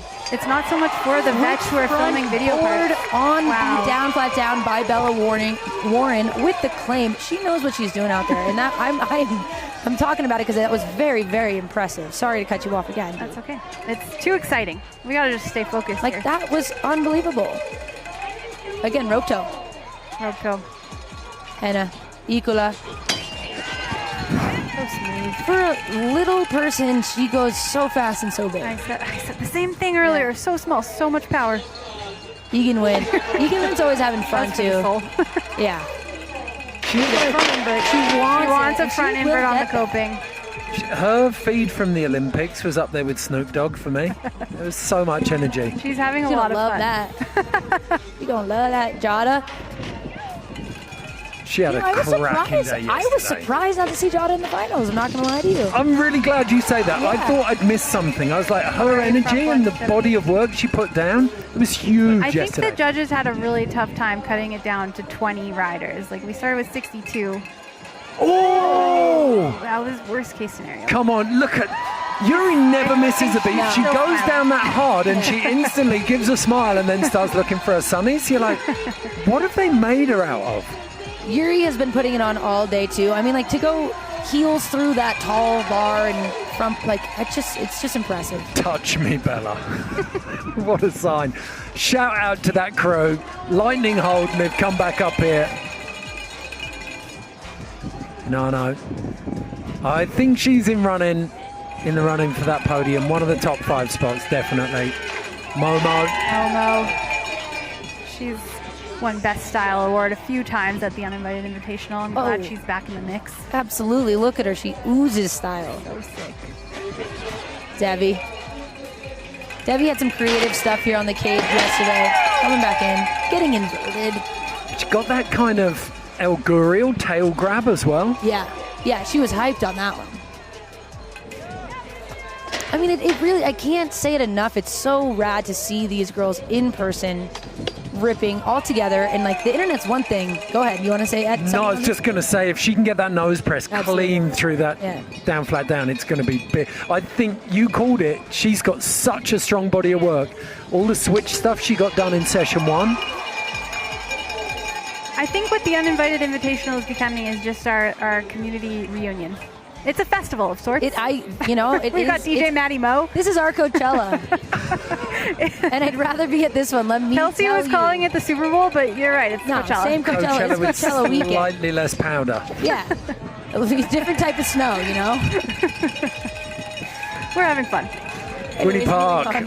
Let's move on before we get bogged down. Switch like 270. Winnie. Okay. Ooh, she was looking, yes! See, here's the thing. You coop these girls up in the lodge of Woodward Park City for a rain lightning hold. They're going to come out swinging. Yeah, they've all just had 20 minutes to stew on what they haven't done yet and what they want to get done. Oh, Gabby! The cage, it's not forgiving. It looks like it would be one of the more forgiving features on the course, but there's some consequence. Nicolas Cage... I hadn't seen this course before, so I came out and wanted to go and touch and feel everything. I was so shocked by how proud the fencing is above the plexiglass on Nicolas Cage. It's lethal. Yeah.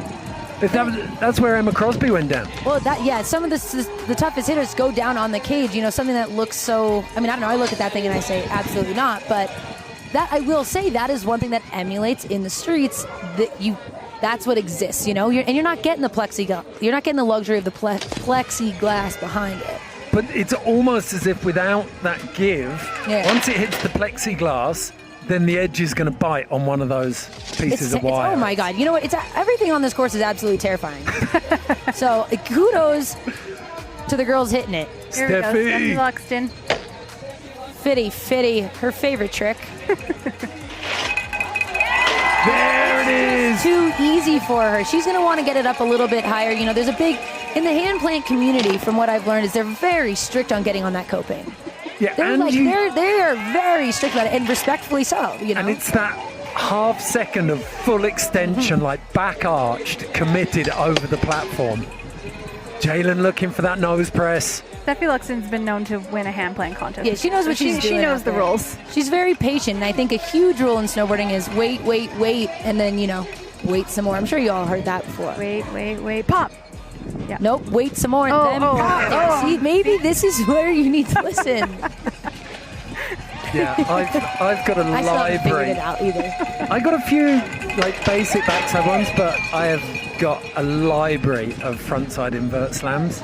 Oh my gosh. Catalogue of decent slams. It's so... Anyone who can do a frontside invert, I will just be green with envy instantly. I know. I think about that too.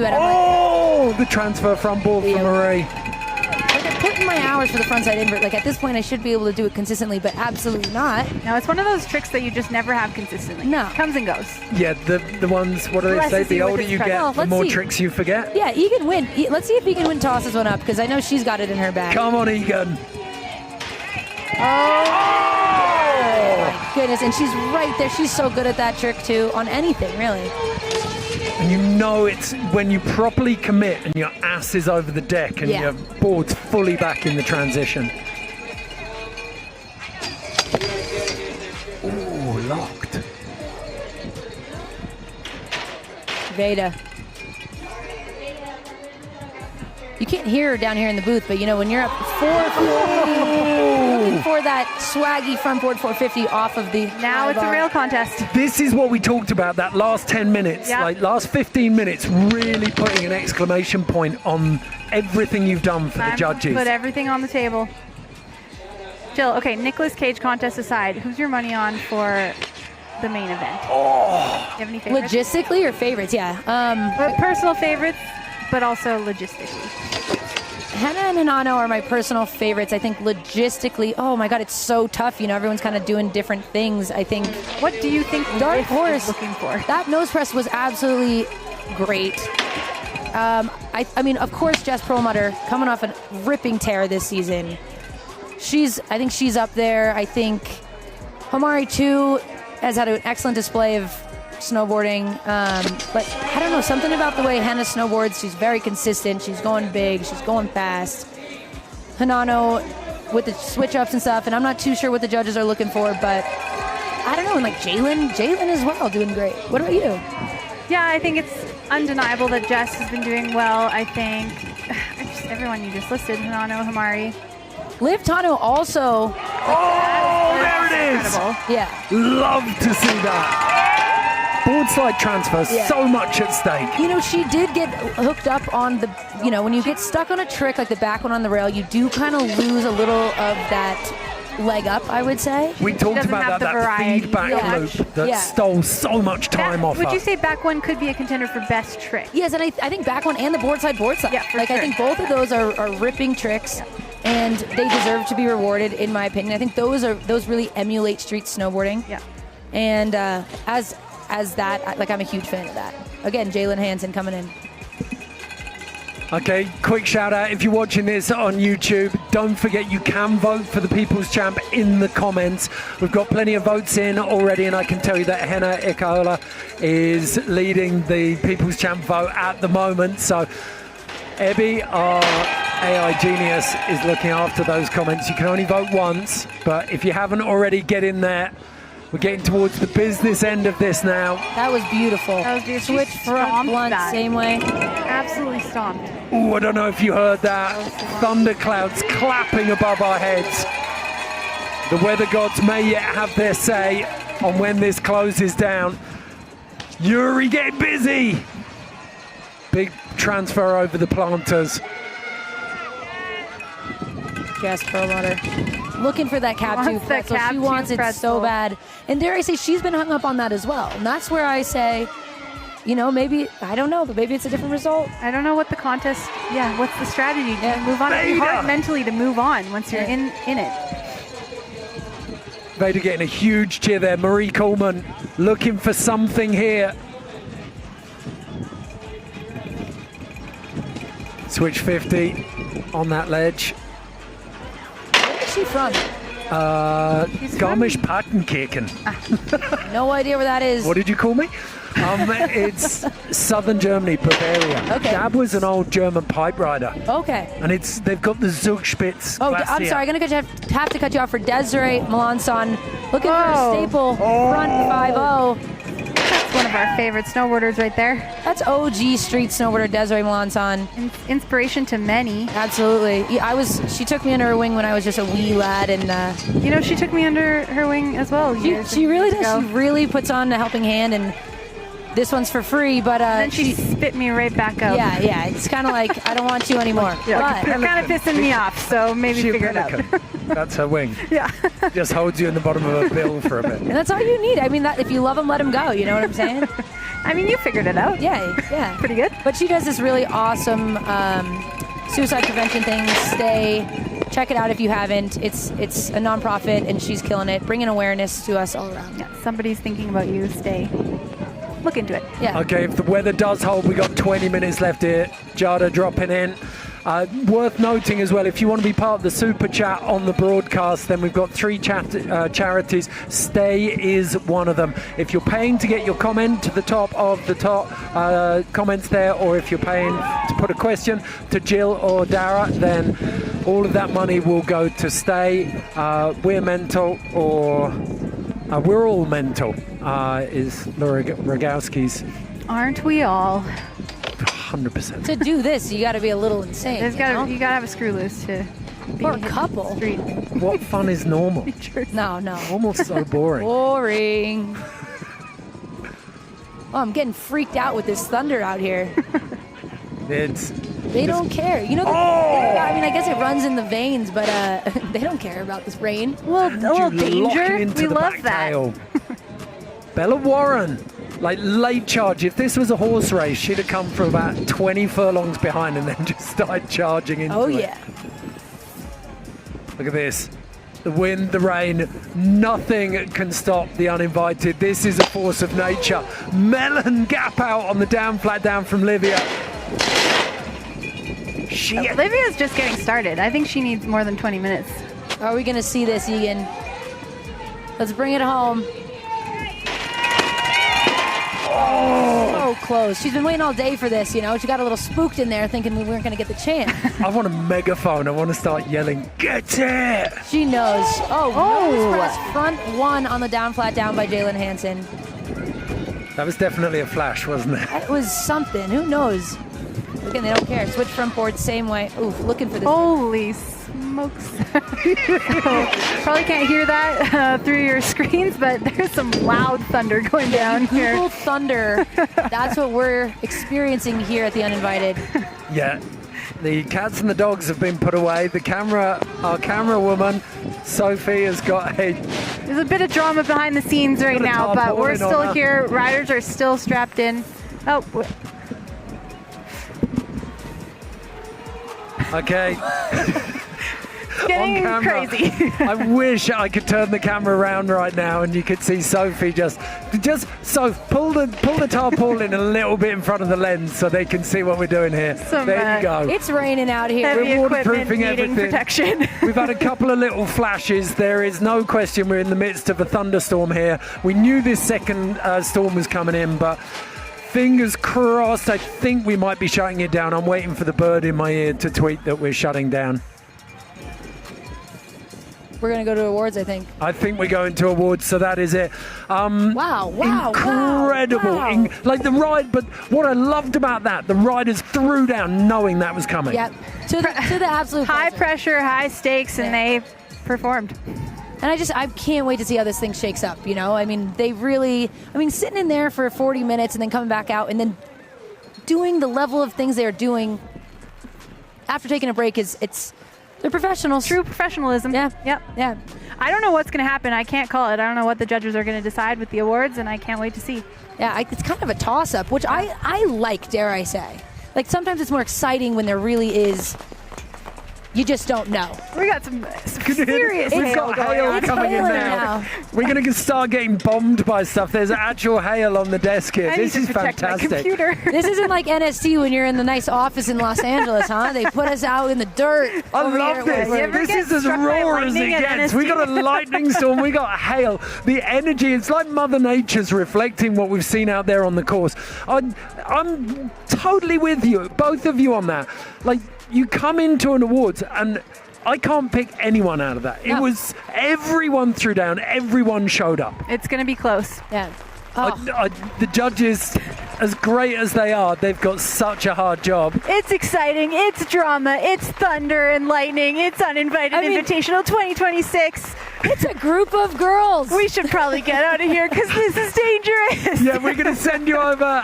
Check out Woodward Park City, our ever faithful venue. They host us so well. We're getting peppered with hail. Jill Perkins. We'll see if we can't live stream the awards off the Instagram. Get on all of the Uninvited social channels. We're going to cut out from the live stream. Thank you so much for joining us. Park City, run for cover. Jill Perkins and myself, Ed Lee. Thank you for watching. We'll see you for the awards. Is the People's Champ. Now this was voted by the live stream audience themselves. Henry Cola!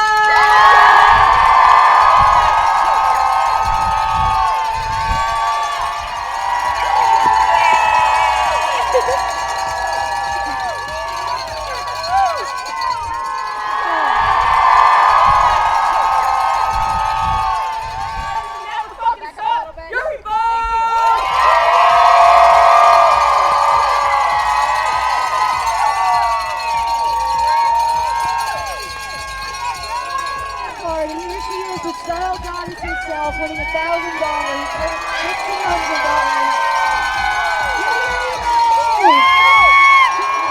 Yeah, Yuri, people love you, we love you. Yeah, get on there. All right, Celine, the style goddess, she's here.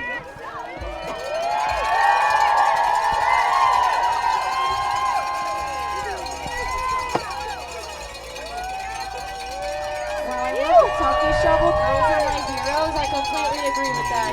We're going to have to jump to fifth place here and give out the rest of the awards inside.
high start, a sudden start.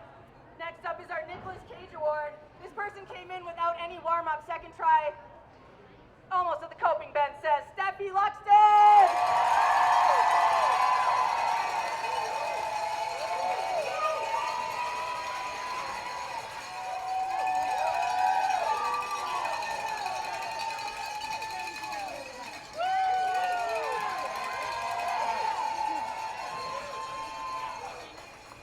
All right, next up we got the Yeti Rookie Award. This is for someone who is their first time ever to an uninvited invitational. Anyone who's won this award has ended up on the podium the next year, so it really makes sense that it is me.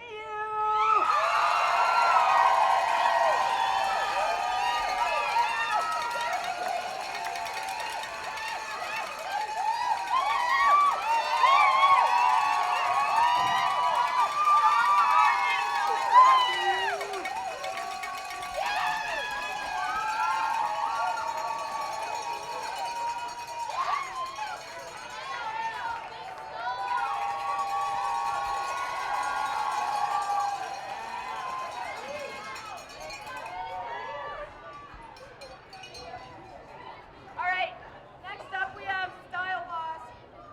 And this is given to, obviously, the Style Boss. This one is kind of undeniable because not only did the judges pick this person, but she is also the people's champ, Hannah Icola!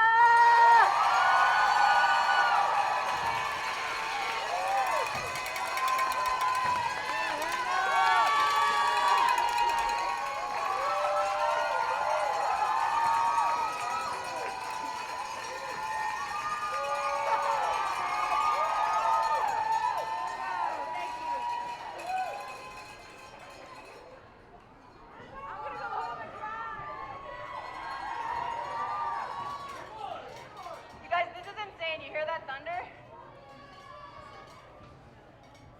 All right. This is, I guess, the ultimate prize. This is kind of the first place of all the other awards that we have because it is the best trick. Such a standout that they win not only the best trick, but the entire effing contest.